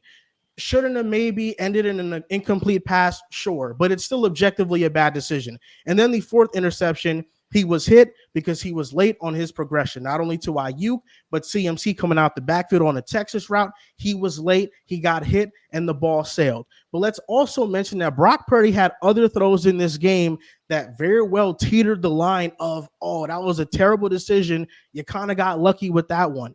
Brock Purdy, this roster is so stacked. So this team can still run through the NFC and they can win the Super Bowl because this team is that good. But when you look at the offense and you look at the weakest link on the offense, it is Brock Purdy. I would say the offensive line outside of Trent and then Brock is the weakest link, because the offensive line, when they're from behind and they cannot play their style of football and you can just straight up rush. Are you counting the receivers also? That offensive line without Trent is. Hold on, you think the Brock Purdy is the weakest link of the offense? No, the weakest link's the offensive line. And then it's Brock Purdy. Are you counting the receivers too, or you're not counting the receivers? Well, I mean, the ones that play Debo, on Ayuk, basis, top 10. Debo, Ayuk, Kittle, CMC. That's not disrespectful to Purdy. It's not a disrespectful. Brock Purdy is not weaker than Brandon Ayuk and Debo Samuel. I'm sorry. I'm not. Yeah. Yes, he is. I'm not. No, he's not. Yes, he is. No, he's not. Yes, he is. No, he's not. No, he's not. No, What he's does not. Brock? Whoa! What do you mean by that, Riv? Because listen, I'm not here being critical of Brock at all. The one throwing the ball to the wide receivers is not weaker than the no. I'm not contesting to that. Okay. Yeah, I'm not. That just doesn't make sense in my I brain. don't understand like how we don't give credit to like Brock Purdy as a passer. Like he is one of the best like quick decision passers in the NFL. He literally throws with the best anticipation I've seen from a quarterback. Like he gets this label. He gets this label of a game manager. But meanwhile, you know what I'm saying, there's other quarterbacks that have been in a great situation as well, and they've been propped up to this top 5 level. And I just don't understand how you would say he's the weakest link of the 49ers offense when Brock Purdy is literally feeding the playmakers. That's his job, feeding the playmakers, and it's also resulted into being number 1 in passing yards. It's been resulted in being top 3 in passing touchdowns. It's resulted in being an MVP conversation this year. So I just don't know that. When the 49ers found a quarterback that is better than Jimmy G, bro, that offense looked like an elite level offense that can be transited in the postseason run. So I just don't get it how you'll call him the weakest link. Jimmy Garoppolo, since starting with the 49ers, is top 5 in EPA per play. We know numbers lie. You just said that. You said that. Yes, numbers lie, but it just shows you that the offensive output with Jimmy G was still top 5 in the league. Jimmy G, 2019, first full season as starter, 27 touchdowns, 13 interceptions, 100 passer rating. I mean, even if you think Jimmy G is a tier or 2 tiers below Brock Purdy, a quarterback that was a couple tiers below Brock Purdy was still able to get a top 5 offense out of this group. And need I say, when Jimmy G last year, when CMC first got into the offense and he wasn't even fully ingrained in the offense yet, they were still having great output. They were a top 3 offense when CMC first arrived to San Fran. I say he's the weakest link because Brandon Ayuk, Deebo Samuel, if you take one of those guys out, it really hinders the offense. I don't think the offensive drop-off with Sam Darnold would be crazy steep. If Sam Darnold was in his offense for the full year, we're still looking at a top. We're still looking at a top offense. We're looking at a top offense. Purdy was the MVP a week ago. Your words, Purdy was the MVP a week ago. I can't let you say he's the MVP, and then the next episode you're saying Sam Darnold steps in. He basically didn't he just make a tweet like 2-3 weeks ago saying Purdy has moved him? This was just 2-3 weeks ago. Purdy has been impressive. I think he's been getting better week by week. But Drew said a great point. It's not a knock to say he's the weakest link because this team is filled with all stars. They're filled with all pros. They're filled with crazy amount of talent. I think the offensive line is clearly the worst link, though. Yeah, the offensive line by far is all season. That's why I said he's the second. He's the second. But when Trent Williams is in there, that offensive line holds up. They're still great. bad. It does. They're still bad with Trent. They've been bad all season long. And now this is the thing. When Ryan Tannehill was with the Titans, even though he had phenomenal numbers, Derrick Henry, A.J. Brown, you could call Ryan Tannehill the weakest link amongst those 3. I mean, those are how great those 2 players was. I mean, we've seen before quarterbacks when they're in a situation that is great. Yes, they're the weakest link in it. Like I said, I think Brock is a good quarterback. And was he exposed in this game? It really depends on where you rank Brock Purdy. MVP is a stats and a winning award, and they was just going to give him the award because he was on one of the better teams. But, I mean, Riv, we haven't had a conversation about this since, I think, the week 8-ish around of the season. So you think Brock Purdy is still in the teens of quarterback rankings, in the top 15s, or you think he's really solidifying himself into a top 10 quarterback? He's a top 15 quarterback in the league. So we're not far off from what we think then. No, this is where it's losing me with all this. 1 minute you're here, then the next minute you're not, then the next minute you're dissing, then the next minute you're a fan. You have to, at this point, what is this point of the show being called pick a side? Why are we called pick a side? You can't continue to pick a side. What are you talking about? I've said Brock Purdy he's not a great quarterback, bro. I said he's not elite. That's what I said. I've been standing on that. Brock Purdy has been playing better, but he's still the second weakest link on the offense. That's what he is. That's what I've been saying. You're the one that's saying that Brock Purdy has not been exposed and Brock Purdy is just a bad game. You just said the same thing. Other quarterbacks have a bad game, and you're still calling him average. You're still calling him an average starting quarterback. You're still calling him an average starting quarterback. You just said you don't think he got exposed. then yelled to the top of the mountains and said, "I said he didn't get." Is saying top 15 calling him average? It's like from let's say 10 to 15. In that tier is a Kyler Murray, a Kirk Cousins. Let's throw Purdy in this conversation. There's people that don't believe Trevor Lawrence is a top 10 quarterback, right? put Trevor So I don't think we imagine think Jared that. Goff is average. I think we all think he's good. He's Right, probably Jared 15. Goff has been a little bit Brock better than Purdy's a average tier this 2 year. quarterback. He's a tier 2. If you there are 32 starting quarterbacks in the NFL. If you are in the teens, if you are in the 16 area, that is an average quarterback based on the quarterbacks that start in the NFL. Yeah, but I think Yes, you can make an argument that he's borderline top 10 too. And you You like, I don't- go off I don't based think off so. production. You If could you go make off the based off argument. production and look at This his season alone, pass, he like is. Brock Purdy is a good passer, bro. That He's brother's a not good average, passer. man. And on top of that, I was going to ask you a question. Would you say who you think the weakest link of the offense for the Eagles last year? Miles Sanders. There really wasn't a weak link. everything was Offensive line really was great. flowing Yeah, Hurts amazingly. was Miles MVP Sanders was level. the weakest link. I mean, I Miles will Sanders tell had you this 1100 though. yards. I will tell you this. My concern for Jalen Hurts was how he handles blitzes and how he handles zones. Last year, he struggled with that a lot. In the So would Super you call him Bowl, weak link? I say that's his weakness. That's what I would say. That's his weakness. In the Super Bowl, he was great against those two things, which gave a lot of people optimism. He might have been trending towards that way this season, but this year he struggled with it. I would say the weak link. I can't say the running attack. And the reason why I can't say the running attack is because if we're individualizing it as a player, then of course, I mean, Hurts is objectively a better player than Miles Sanders at his given position.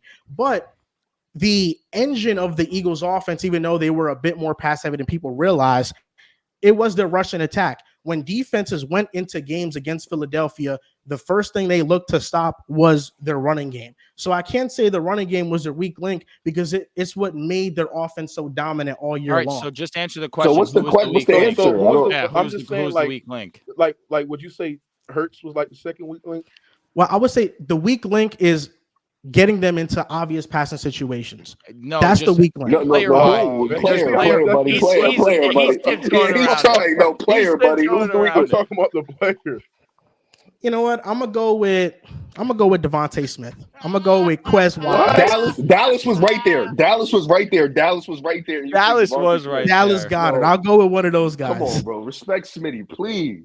I mean, Oh, the thing about the Eagles is that AJ Brown's phenomenal, Devontae's phenomenal, Goddard is Elite great, level but O-line. he Goddard is no George Kittle. I mean, George Kittle is a different type of beast. That's what I'm saying. It's not a knock if Brock Purdy is a weak link of their offense outside of the offensive line, because I don't think the offensive line is very good. But Yeah, but when you say do- weak link, I'm thinking you saying like when you say weak link, I'm saying that he's a negative to their No, offense. it's That's far disrespectful. from- It is. It's It has a easy. disrespectful connotation. It's easy It's to not a say negative Brock one. Purdy is the weak link because when they lose, you can easily blame the quarterback because he's the one that's going to put them in positions to either win the game Don't you see that or lose trend, the Riv? game. That's a Yeah, trend. like Riv. you're not going to sit there and blame Debo Samuel or Brandon Ayuk for the reason they win or lose a game primarily. Because one, they're so stacked. Because two, mainly is going to come down to Brock Purdy getting out that ball. So it's easy to say he's going to be either the weak link or the parlay. That's just easy. So when he's making a mistake like he did against the Ravens, it's going to be easy to blame him. All I'm going to say is Brandon Ayuk didn't have his breakout elite year until Brock Purdy walked into the show. That's all I'm going to say on that matter. You went crazy. That's He had a really mini it. That's breakout all I'm last gonna year. say. He had a cool He had a little mini nice breakout little cute last one, year. but This he year, ain't get though, into he's this. in the top People 10 ain't really conversation. open their eyes up. Like Joel knew. I'm gonna give Joel Joel was on that 10. He stood 10 on business with Ayuk last year, but people ain't really opened up their eyes till Brock Purdy started to really lock in with Brandon Ayuk. That's all I'm gonna say on that well, matter. there's one But thing. if you want There's to say one he the thing. weak link, that's fine. You know, I don't Is one care. thing about being familiar about a player just because something new is happening, and then him just getting on. I mean, Brandon Ayuk has been a phenomenal player. Kyle Shanahan had him in the doghouse because he wasn't blocking, and everybody knew that watched the tape. Everybody that watched the tape knew Brandon Ayuk is one of the best route runners in the league, but Kyle Shanahan is not playing him. So Brandon Ayuk has always been somebody that's been phenomenal, and this has just been the first year, full entire season, he's got his opportunity. But Brandon Ayuk, you look at the charts. I mean, he's getting open at the top 3 rate in the NFL. I mean, Brandon Ayuk one-on-one, he's winning his matchups. And listen, you can say the same thing. Brock Purdy's throwing to these spots. I can say, you know, that's a fair he's leading the assessment. receivers so they can go and catch the ball. But this, I mean, I don't know about that because a lot of Brock Purdy's passes, sometimes they're a little bit off target. They are, but his receivers adjust great to his passes. He's putting the football into a window where the receiver can go and catch it and then get up in the field, bro. Brock Purdy passes. Look on tape, it's been pretty and impressive. He's number bro. 2 in completion percentage. You could say that a lot of that's checked down, but like he's still pretty damn accurate with football. I'm not saying a lot of that's checked down. You could say that he's a top 5 quarterback in anticipation, sure. Best maybe a little bit of a stretch, but he's still a great quarterback when it comes to anticipation. Just real quick before Joel, you go on your spill. I just want to just number wise. Last year, Brandon Ayuk had 114 targets, 78 receptions, 1,015 yards. That's what he finished the year with. This year, he's at 93 targets, 65 receptions, 1,200 yards. And he already has 6 touchdowns. Yeah, his that's all yards I'm per catch is stupid. Yeah, that's all I'm saying. So last year, he got a good amount of targets last year, but this year, that's all I'm gonna say. You know what I'm saying? Sometimes dudes could just benefit off each other. That can be okay. There's nothing wrong with that, Riv. You don't gotta be one specific. We're not saying 2 points real quick. We're not saying that's. Yeah, go with those. I'm sorry, because I just don't want anything to get misconstrued. Jalen Hurts been a lot better against the blitz this year. I brought this up 2-3 shows ago. Turnover worthy play rate among the lowest in the league. Big time throw rate among the highest in the league. And also just real quick, because we did the Brock Purdy, Mahomes, kind of who was worse. Mahomes was graded by PFF, which I know Joel, big fan of turnover worthy plays. He had 5, Patrick Mahomes. Brock Purdy had 2. So leave it at that. Here we go. That's his favorite stat, Brock Purdy still played worse than me. I'm not gonna go by. Joel, it's definitely close. Mahomes was poopy. He was fucking ass again. It was Mahomes' worst game. It was Mahomes' worst game. The Chiefs couldn't move the ball. They had like barely 300 yards ball. The Chiefs game was so bad. It was bad. I was lit. It was so bad. My grandma was sitting there watching the game like, why they not moving the ball? She was sitting there here's the thing though. I'm confident, 100% confident. Brandon Ayuk, he's a free agent next year, I believe, or this offseason. I don't think he's going to walk. I think the Niners keep him. They would be foolish to let him walk. For sure. Yeah. I think he could walk into any offense and be the best receiver, or this. If they have already an established one who's a top guy, he'll be a high-end number 2. But for the most part, on 80% of teams in the NFL right now, Brandon Ayuk would go there and he'd be the best receiver. Right now, he's top 10 in yards, and he doesn't even have some of the most targets in the NFL. He's not somebody that's getting force fed.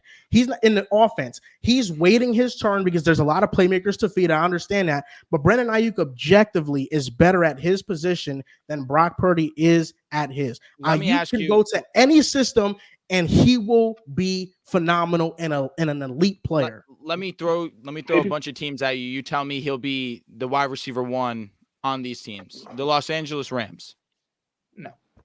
No. Debatable.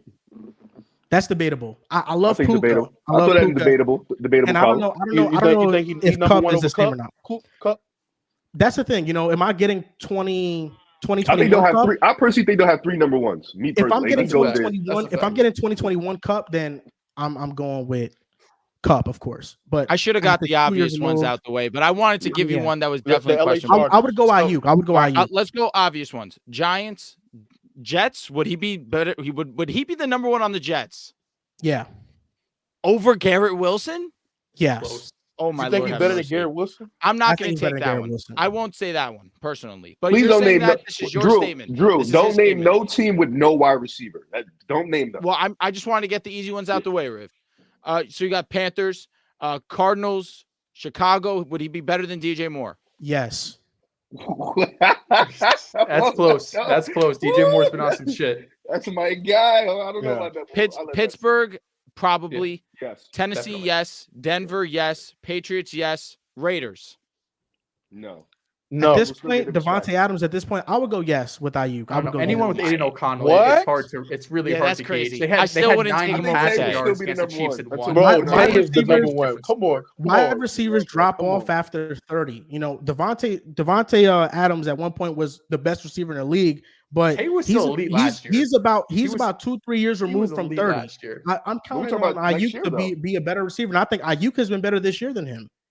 Because He of has the been, I but think the because of the quarterback is quarterback just- play. It's not just a quarterback. I think Ayuk has just gotten more open than him. That's really what it's All been. right, Was the Atlanta. offense, too. Do you like the future of Drake Yes. London or Mm. okay? Brandon Okay. Ayuk is a better player than Drake London. Baltimore Ravens. I'm gonna say yes. Yeah. Cleveland Yes. Browns better Yes. than Amari.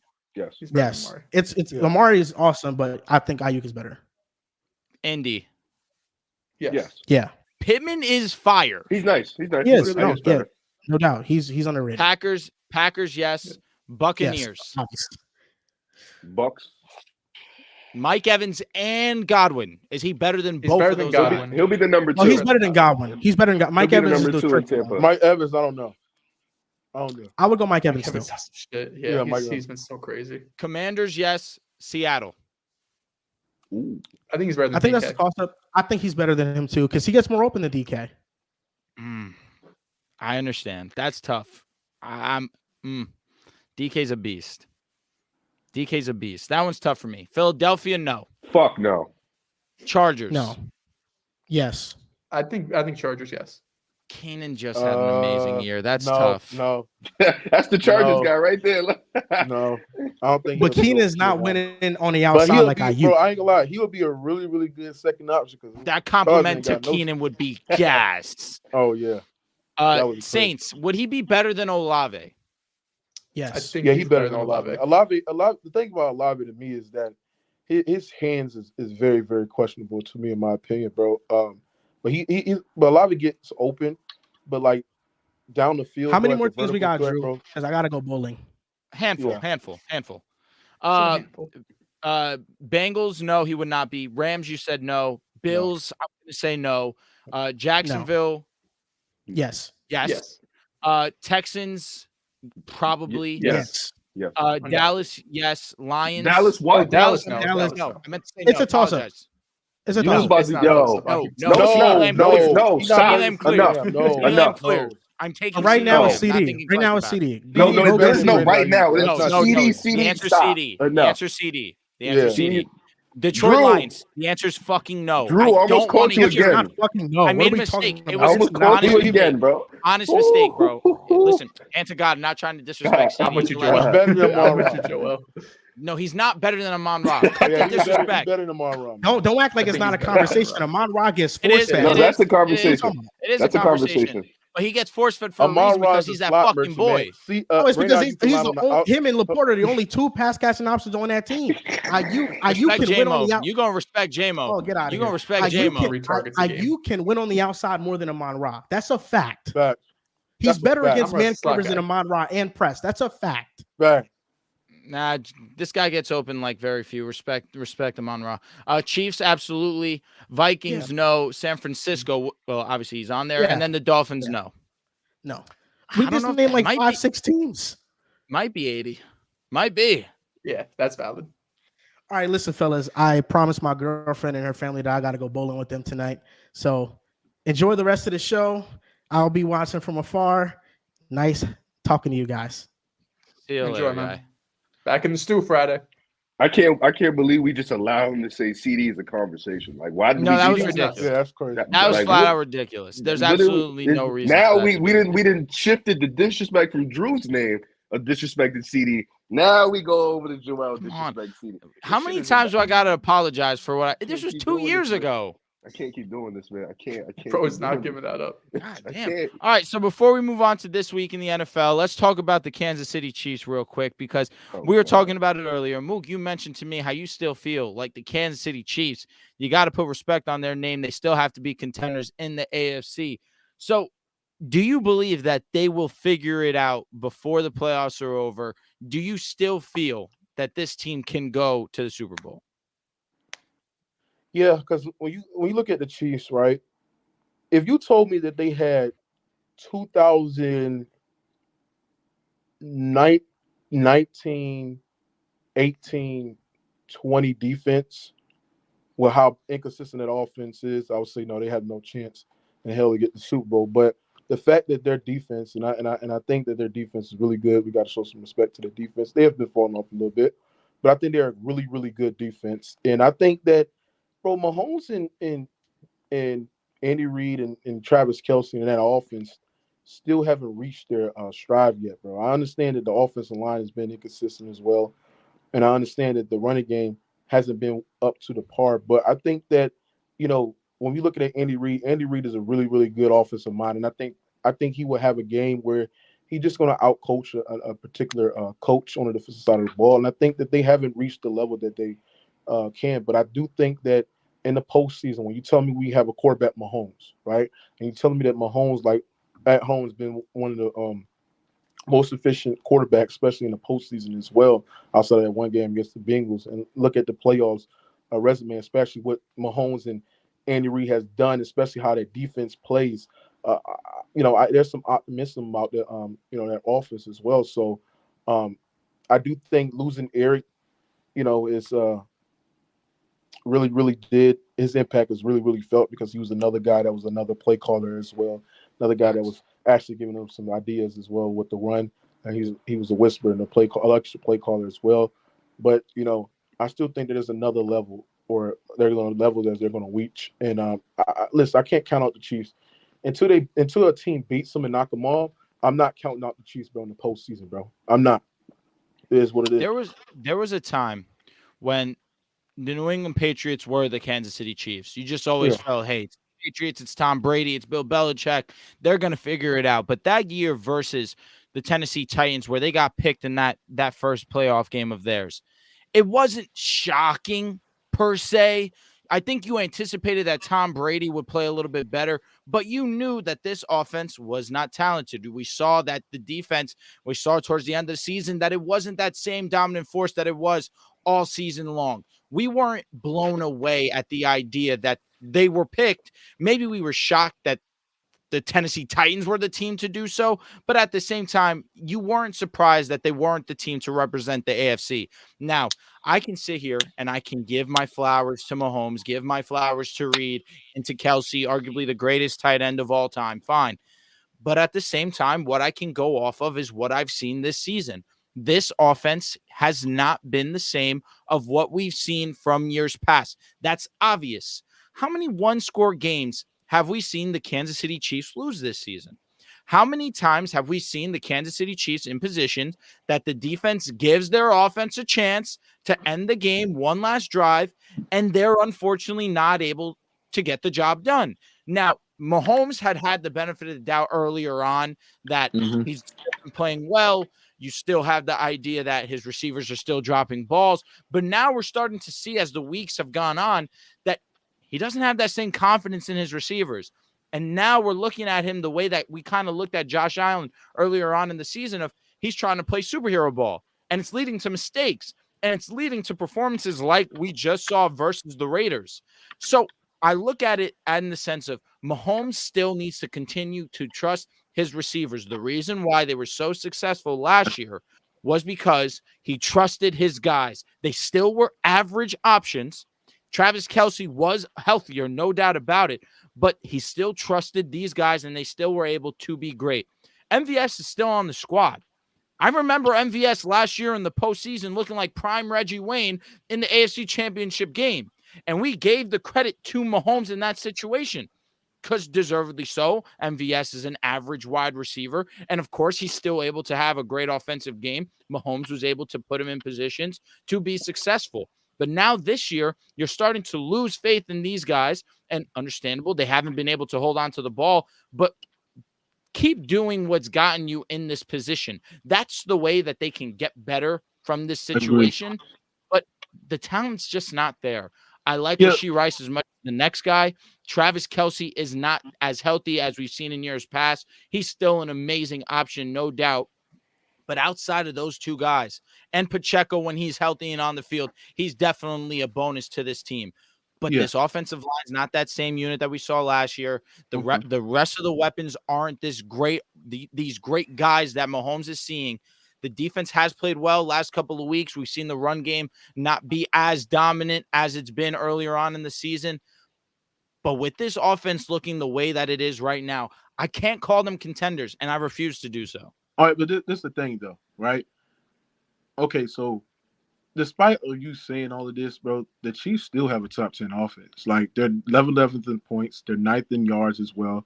They have a top 5 passing offense as well, right? The rushing offense haven't been the same. So, yes, I agree with you saying. The thing about the reason why this offense haven't looked good is because Mahomes hasn't played to that level that we think that It's a Mahomes can fact. play to. Mahomes has been off. He hasn't played to that level that we think that Mahomes can play through. So I do think Mahomes can get his act together. I do think Mahomes can reach another level in the postseason because he's a great playoff performer as well, Fair. right? And I do think that Mahomes being better is going to make Andy Reid better. It's going to make the receivers better as well. Kadarius Toney, man, he just keep on dropping passes, and I think that as a quarterback, I do think that you have to come to him and pull him to the side and say, bro, I'm tired of you. Lock in. I'm tired of coming in an interview, coming to your defenses. You have to catch the ball. You have to play to that level. You know what I'm saying? So, y'all want to put Mahomes into like when he won his Super Bowl last year. Y'all want to put Mahomes to his all-time great standards. You have some people that think Mahomes is a top 5 quarterback all time.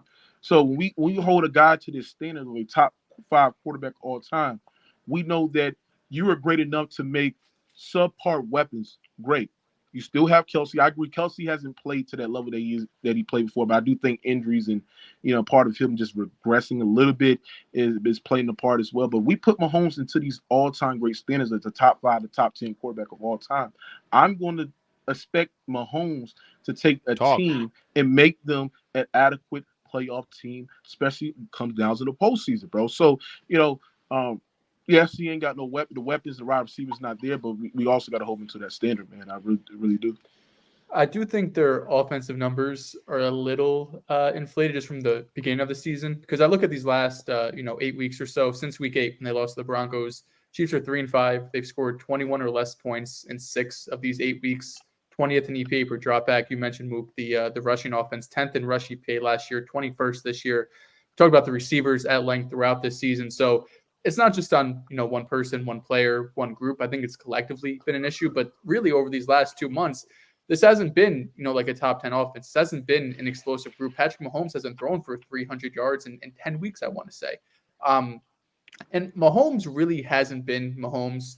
I read an article by Chris Trapasso. Apologies if I'm butchering your name, from CBS. But he has a bunch of stats that I would like to read off just to kind of show what Mahomes has been this year. So still since that week 8 timeline, right? So those first 8 weeks, the offense was pretty fine. They had multiple games scoring 30-plus points. But since week 8, if you want to say the Broncos broke the Chiefs' offense, Drew, I'm here with you. Mahomes has 12 big-time throws to 11 turnover-worthy plays. As I mentioned, 5 did come in that one Raiders game, so a little bit skewed. His big-time throw rate is 3.8%, which is 23rd among passers, which I do think is fine or expected because we know this weapons room isn't great. Rashee Rice is breaking out into that wide receiver that we're hoping for. But Travis Kelce doesn't really have the same explosiveness as we've seen years past. And then the rest of the guys, MVS, Sky Moore, just really aren't that great of players. But the issue is that his turnover-worthy play rate is 3.2%, which is basically what his career average has been. But throughout his career, Patrick Mahomes has given us these big, crazy plays where he's going out of the pocket and hitting Tyreek Hill and MVS in the playoffs last year for these huge plays. But he's not giving you that this year. And he's still giving you about the same amount of turnovers without giving you those big plays. I go back 2 months ago when we have this debate saying, do turnovers matter? Turnovers don't matter if you're consistently creating big plays. The Chiefs are averaging about 3 plays of 20-plus yards, over these 8 weeks. So they're not getting these huge plays that we've seen in years past. Just for example, in 2018, Mahomes' big-time throw rate was 7.2%. It's basically double what it is this season. So you have Mahomes giving you the big plays in years past while also giving you some turnovers. This year, it's not really the case. You're not getting those big plays from this offense. So I feel like at this point, I have to see what the Chiefs are I have to believe what the Chiefs are showing me. They're showing me to be a kind of average offense. Mahomes can have magic. Mahomes can, obviously pick up those 3rd and 15s when he finds a hole in the offensive line and rush it. He has still that magic in him. But this offense, it doesn't feel the same when you're watching it. It doesn't. The stats say it's not the same. And also, he just doesn't trust what's going on in the offense. I don't know whether it's the offensive line. I don't know if it's him not trusting the receivers to get open. But I'm watching this Raiders game on Christmas, the second half. It felt like every single play, he gets the ball, waits a second, and he's out of the pocket. Whether the pocket's collapsing or not, he just doesn't trust this offensive line or his teammates. to really have, legitimate plays. It feels like backyard football every single play. So they still feel like the fourth best team in the AFC. If you're the fourth best team, you're going to be in the conversation for AFC Championship game. But I'm looking at the Bills, I'm looking at the Ravens, I'm looking at the Dolphins, and I have more confidence in those three teams going forward. Yeah, I mean, you made some good points, but I do think the point where you said the big plays, like compared to like the last year or the years with Tyreek Hill, the big plays were there. But would you say last year the big plays were like down, but the Chiefs were just so efficient on a different type of offense that they were running And running the ball too. Yeah. So like, about the big plays, like I knew like when they used Tyreek Hill, like the big plays were going to be down. So, yeah, listen, man. The Chiefs, Mahomes got to be better, man. I honestly think that he has to be better. Has he been playing at the best quarterback in the league? No, he hasn't, bro. And the fact that we're making excuses not making excuses, but just blaming the weapons. But we also got to. I think that's conscious to be put on. But I do think that Mahomes, the way that he's been playing, hasn't been that great this season. So, I do trust Mahomes to get better. I do think Mahomes in the postseason is like one of the most proven quarterbacks in the respective conference as well, right? And the quarterbacks the team that you name, I mean, let's be real, as elite the Ravens defense have been, like in the postseason, like have they seen that they've been dominant? You know what I'm saying? And Josh Allen as well, like the Bills defense as well. They have dropped off in the postseason as well. So the Ravens defense did their thing against Cincinnati last year. They did. They almost won that game with Tyler Huntley. Yeah. You don't want to give him that one. Well, I do think the Bengals. I mean, yeah, they did their thing, but I do think because the Bengals went and laid the smack down to the Bills the next week after that too. So what about the Titans in 2020? No, I was sad. I wanted the Bills to win. I lost a band that day. That day sucked. Look at here, man. Listen. Dehls, I'm glad you brought up that turnover worthy stuff. No, like because Joel, you're cooked. Because I know a guy we're over here that loves to talk about Josh Allen, his turnovers, and but I ain't gonna say too much about that. I'm gonna give him a pass today. But I just feel like Moogie, you don't fuck with Josh Allen? This guy, every time Josh throws a turnover, he texts me. Text. Every time Josh throws a turnover. Top four is so valid.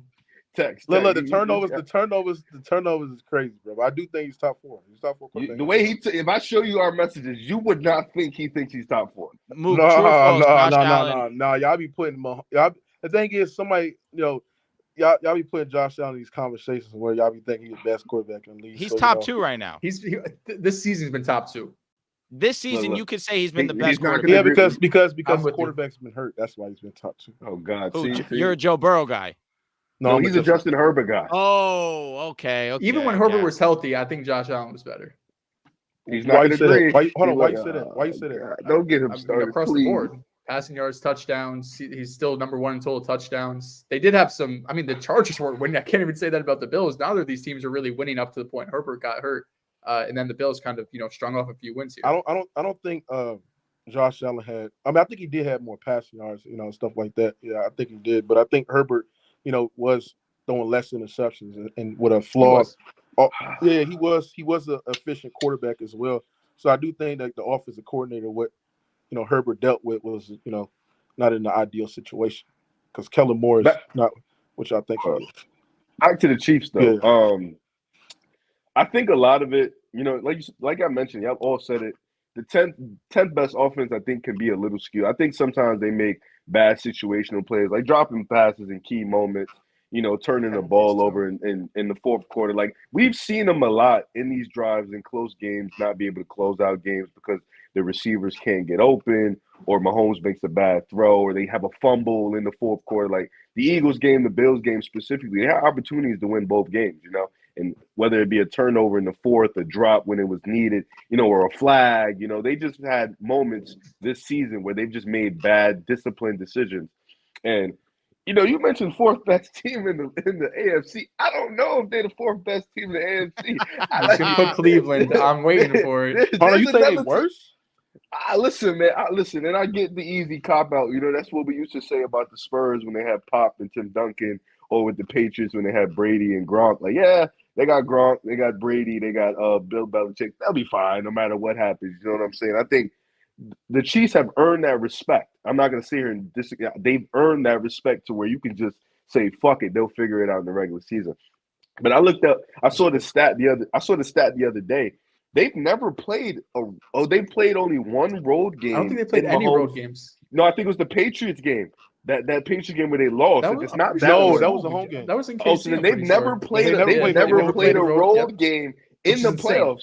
Which is listen, shout out to them. Shout out to them for that. 5 years That's is crazy. But they've never played a road game in the playoffs, and it's interesting because this year might be the year where in the second round they could play a road game, and if they do, that can be a scary sight. Whether it be in Baltimore, whether it be in Miami, or even if they go in the first round and they play a team like Buffalo, if that they're streaking, or if they play another team like KC there. or if they play Cleveland. Listen, I know.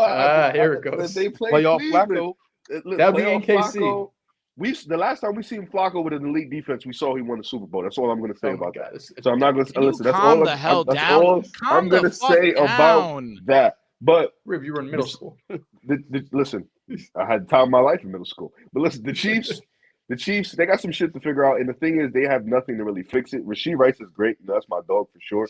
But I don't think he's the answer. If Kelsey's not healthy and they don't have anybody outside those two guys, it's really going to be a struggle. And if Pacheco isn't healthy, this is going to be it's going to be struggles to score with this offense, But I think the Chiefs are still a team you got to figure out, the team you got to worry about, nonetheless, because you still got Mahomes. You still got Andy Reid, but a road game in the playoffs for the Chiefs, that's something they've never experienced. And to go into a road game with that offense could be a problem. Round table, will the Chiefs make it to the AFC Championship game? Joel, yes or no? No. Riv? No. Mook? Yes. And the reason why is because I can't count out Mahomes. I cannot count Mahomes. Stop. Listen, I knew that was coming. Listen. I didn't think they was gonna make it to the I didn't think they was gonna make it to the AFC Championship last year, bro. I didn't think they was gonna make it to the AFC Championship last year, but they end up doing it, bro. And ever since then, man, I have not counted out the Chiefs, man. They are a team to be forced to be reckoned with, ladies and gentlemen. Yeah. No, I didn't. Matter of fact, I didn't think they was going to go to the Super Bowl because I thought it was going to be facts. My bad. Yeah, but they did, and they proved everybody wrong. Mahomes proved the doubters wrong. People were saying that he couldn't win without Tyreek Hill, and look what happened. See, that's why I made it a little bit more. That's the allegation that's Tua facing. Your guy Tua facing. Mahomes did that, man. That's why. Well, all right. Well, there's difference in conversations between Tua and Mahomes. Even I can admit that.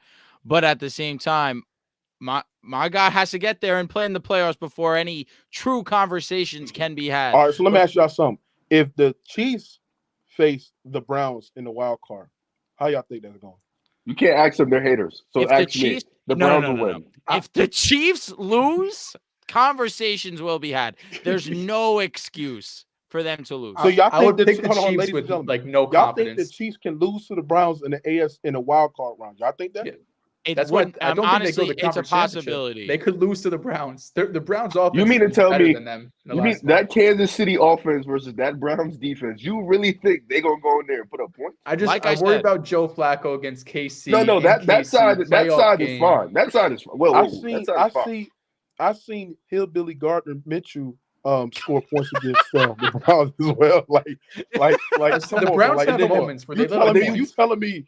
You just see Mahomes shit it up against the Raiders. Hold on. But you telling me Mahomes and the Chiefs with Travis Kelce and Andy Reid, who he has a week where he can actually scheme against them, and they started pulling out some plays that they didn't pull out. You can't scheme garbage. He got garbage going out there. You telling me that you don't think Mahomes can put up an outstanding game against one of the league's best defense? You know what Mahomes did against the number one ranked defense in 2020? Who's on the team? Answer that first. Yeah, that's what I thought. You nasty, bro. But still, bro, Mahomes still played great. Mahomes against great defense before. We have seen him play at a high level in the postseason. 100%. And I think that should continue, bro. And I think you made great points. And if this was 2020, you'd have a point for sure. I think in 2023, going up against a Browns defense who gets turnovers, they can get to your quarterback, and they have some great corners out there. What the fuck is Rashee Rice going to do? Riv, I've heard enough. You want to know why Riv's so high and mighty, Joel? The Browns are on a 3-game win streak. Do you want to talk about who this 3-game win streak's been against? It's been Mickey against fucking Mouse. the Houston Texans without Yep. CJ Stroud. I love that he said It's this. been the Keep going. Bears. With Yeah. respect to the Bears' great comeback win, Keep I going, thought the keep Bears going, keep would going, win. keep going. I was a little shocked. And the Jaguars, who's moved by the Jaguars? Dehls, can I ask you a question? Whose record is more Mickey Mouse based off the teams they played? The Dolphins or the Browns? Answer that right now. Yeah. So what are you talking about? No, that's an The Dolphins idiotic just got their statement. first good win. The Idiotic Dolphins did just get statement. their first impressive win. How many? What is he doing? Y'all just got your first win, good win The Browns, in December but after the Browns Christmas. feels like a whole new team with Flacco. To be fair, And this- like listen, they did beat and- the Ravens. and early, Browns- but like and that The was like a whole Browns new lost. team. They lost to the Broncos. They lost to the Rams. They scored 13 points against the Steelers. Now talk about the wins. Okay, so again, like I just Yeah, said, you're on a stop. 3-game No, heater. no, no, You're no. on your high horse. No. Why Hey, are you hey, You're can on I- your acting like I high haven't horse been? against mid. Hey, No, Riv, can I ask you a question, Riv? Mid. Mookie, hold on, because I need these allegations beat. Dehls, you the most honest man on the pod. Have I not been loud about the Browns all year? You have been. What is he Absolutely, talking not about? doubted you. You're every on step your of the high way. I'm horse still right gonna now when continue to they're doubt you every winning step of But the against way. why is he mid. acting like this has been a 3-game? No, this has been all year. Then why I didn't you think pick it's them now to that beat you're the saying Bears? they could beat Why the didn't Chiefs you in have the them playoffs. to beat the Bears? They should have beat the Bears. That was a win-win for me. That was That's regardless. Mickey, you want to talk about Mickey Mouse? a That's win-win. Mickey Mouse. What's Mickey? Okay, so the Dolphins. Mm. It's all right, a you know what? win-win. It's a Okay. win-win. Fucking Here's the come thing. on, bro. I need Have you to some understand. dignity. I need you to understand that Tua Tagovailoa, whatever the fuck his name is, Tagovailoa. Respect the tribal chief. has 0 playoff games played. Joe Uh-huh. Flacco actually has Oh more my God, playoff we're wins doing than this. him. I Joel, need you to you're understand that. I disgusting, need you Joel. to understand Joel, have a that. fucking I need you to backbone, bro. understand Nah, that. Riv, Jet my lag, problem's no. not with you no more. Riv, my No, problem's you're not. not- You no. have no fucking spine, Joel. That's a You No. sit Jet over there, legend, you're just man. like, yeah, Joe Flacco, he's right. Dude, Joe got Flacco's been playoffs. eating it out. Are you fucking joking? You talk about Mickey Mouse. You're Hey, hilarious. I'll be Riv, honest. can I ask you a question? Would you say the Yes, sir. Steelers are a good offense, or would you say they're a bad offense?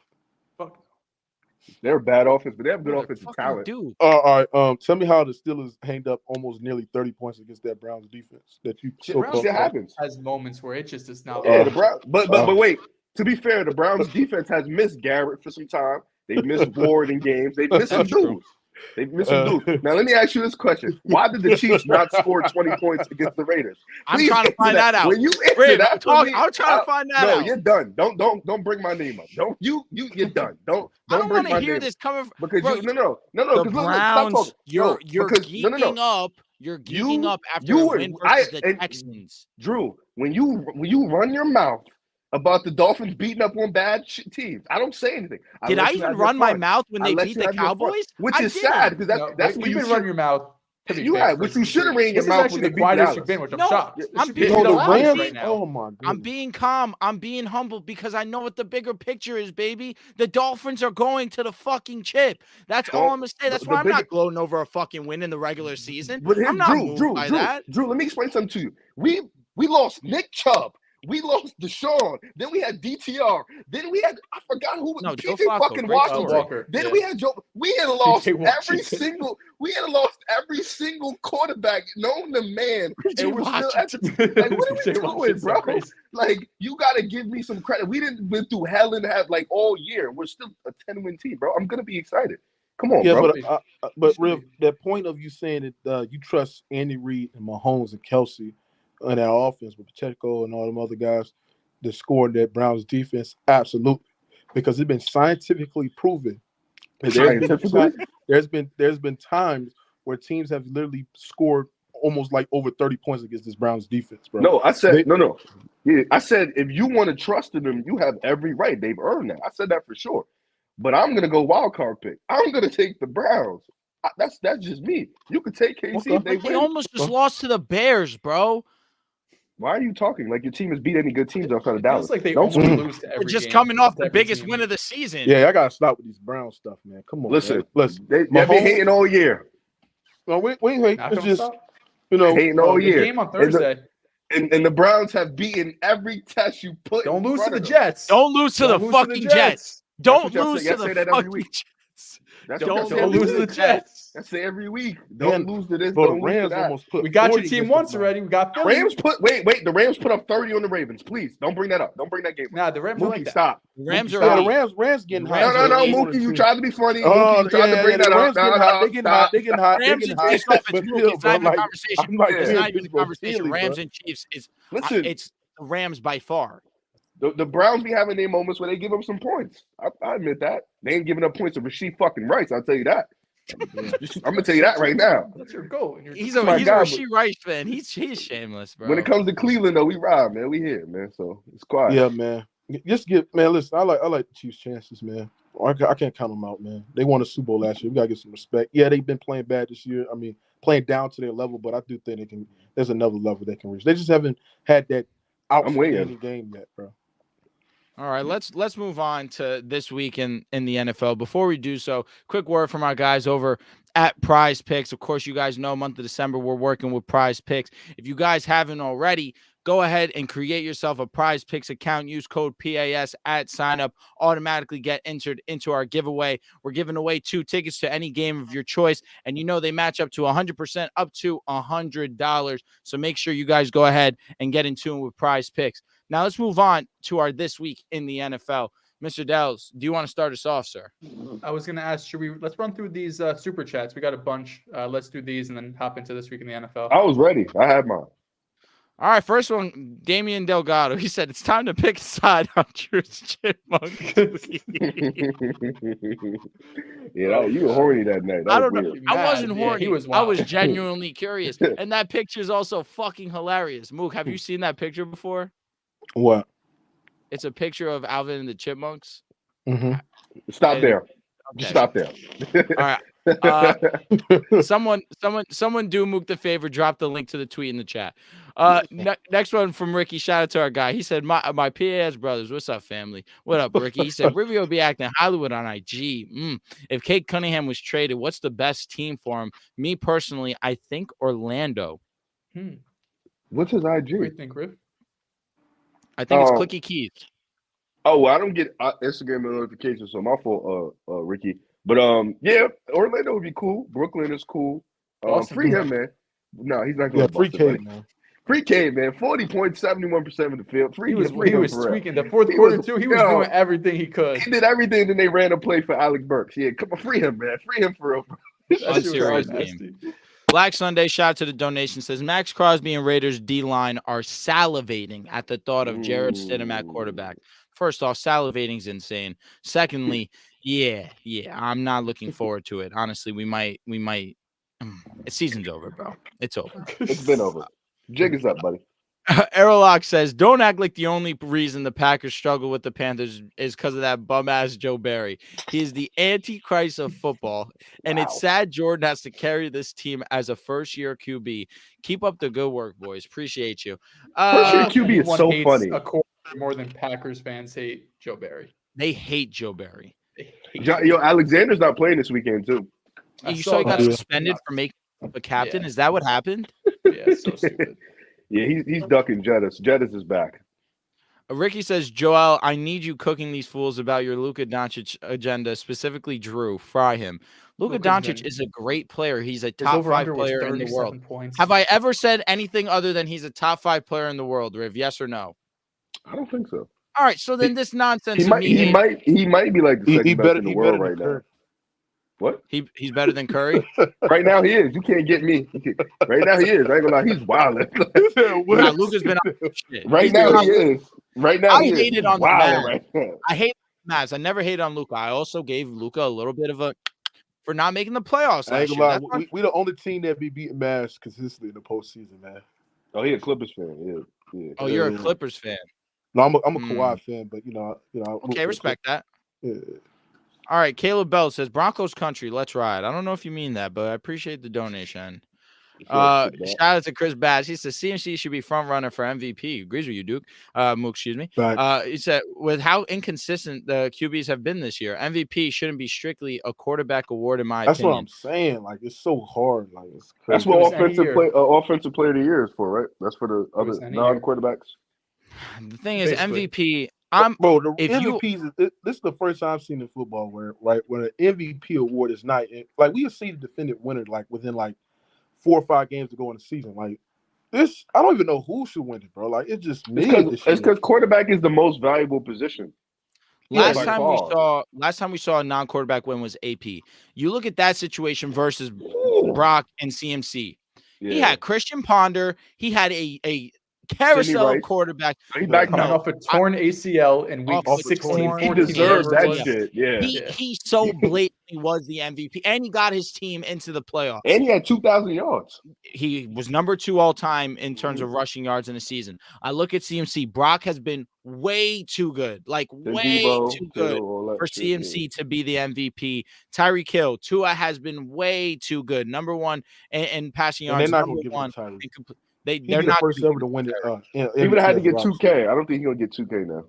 honestly, if we didn't see JJ Watt win MVP the year that he had offensive touchdowns, defensive touchdowns, led the league in sacks, I just don't know if we're ever going to see someone that's not a quarterback or a Yeah. defensive player, period, win And win they're an not going to MVP. break barriers for Tyreek Hill when you got all-time receivers who had MVP caliber season. He needed Should've 2,000 won yards. MVP. He He needed did. 2,000 yards to get MVP. Because Jettis had 1,800. He had no shot at winning that shit. No, but deservedly won offensive rookie of the year. Player of the Jazzy Juice says Lamar should be MVP. Hey, that'd be an interesting He's the conversation favorite. to have in a few minutes. Nah.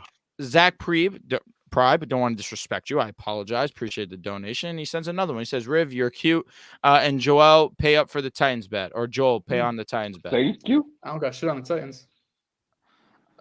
Now, you guys showed love today. We got hella super chats. Shout out. Matt Alex says, I know you have given him his respect recently, Drew, but you do not deserve Cousins after all that ish you have said on him in the past. Love the pod. Appreciate you, King. You Listen. disrespected Kirk? I have. Last year specifically, when they were winning one-score games out the ass, and then he had an amazing game against the Giants in the playoffs. I said, hey, Kirk in prime time, you know what you're going to get. But then he had a great game against the Giants. They did not lose because of Kirk Cousins. I paid him his respects this season, showed him nothing but love. I told you I watched the quarterback Netflix show. I had a change of heart. But he's right. I definitely was speaking ill on his name. But I would love him to be in orange and blue. Chris Bass, another donation, says, bro, Joel, respect Drake London. Just give him a QB. He's spitting. Drake He's a London, dog. Not better future than face of the league. Respect him. Austin Rich, Browns are a Super Bowl team. Respect them. Keep repping us, Riv. Okay, let's just keep on moving.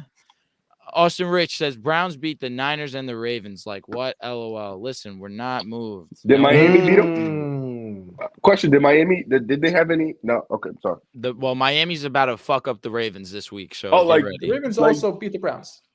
They did. 1-1, baby. 1-1. Pick a side meme. Go. After recounting the picks, here's the record: 150 wins, Joel. 146, Joel. Donkey lover. Nah, that's gotta be something. Lord. That's got to be something. 143 It's gotta wins. be something. And Riv, 140 wins. I have fallen off. But hey, Joel, you're going absolutely nuts. All right. This week in the NFL, Riv, you said you had yours. Lock in. I do, man. Justin Joshua Jefferson, man. Oh my God. You know, when he played the Bengals, it just didn't feel like a Jefferson game. You know, the aura wasn't there. The vibes were a little, fresh game back. Calm little 7-reception, 87-yard game. Nothing too crazy. But, man, against some Detroit Lions, it just felt like something was sparking. You know, that defense falling off a cliff. Who can really guard him out there in the field? 6 receptions, 141 yards, and a nice, cute touchdown in the end zone, falling on the ground. Defender, get out the way, little man. Janice is back. You know, I just wanted to give a little shout out to my brother Justin Joshua Jefferson, because he had to let the world know, remind everybody that he's still, at worst, the second best wide receiver in the world. And you know, he's also advocating for Kirk Cousins to come back. He feels like they got great chemistry. And with TJ Hawkinson going down, unfortunately, next year you could be looking at a potential offense of Jettas at the 1, Addison year 2, which I tried to tell y'all about him. He's really a dog. Yeah, don't listen to me. And TJ Hawkinson at the tight end position. If they find a little cute running back, that'd be dope. But shout out to the Vikings. They got something special going on. No. I try to tell y'all about Jordan Addison, man. Y'all didn't listen to me. He's my wide receiver 2. He's my wide receiver 1. You should have listened. Joel, talk to me. Yeah. Who's your wide receiver 1? All right, so we've been talking a lot about big time throws, turn-worthy plays. So I have the top 10 quarterbacks in big time throws. This is a PFF stat. They define it as a pass with excellent ball location and timing, generally thrown further down the field and or into a tighter window. So 10 names here. Couple weird ones. Couple names we'd expect. All right, What do you Tua. guys got? Tua is number 4. CJ Stroud. Yes. Stroud is not on this list. Wow. He is 16. Josh Allen. Hold on. Let's go in order. Josh Allen's gonna be here. Okay, Josh Allen, tied with Tua for 4th. Go ahead, Moo. Give a guess. Purdy. Purdy is at 11. Just missed the cut. Ooh. Baker Mayfield. Oh, good answer. Can I get a Can we guess in, respect Riff? the- yeah, Please. Jesus. Muffle. But Baker's is he not up on this there? list. Oh, okay. He's 15th.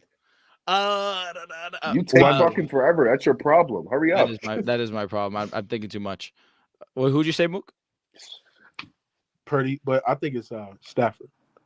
Purdy's 11th. Stafford is 3rd. I was gonna say Stafford. Is my boy Russ on here? Crying. Russell Wilson is tied for 7th. Stop fucking playing with his name, Riv. That's funny as shit. I'm gonna go. Hey, you're a casual. That's what you are. You're a casual. Wake up. Says the casual guy. Okay, here we go. Let me see. I'm gonna go with. Bro, you're taking forever. I am because I'm actually blanking. Just kidding. I'm just kidding. Shit.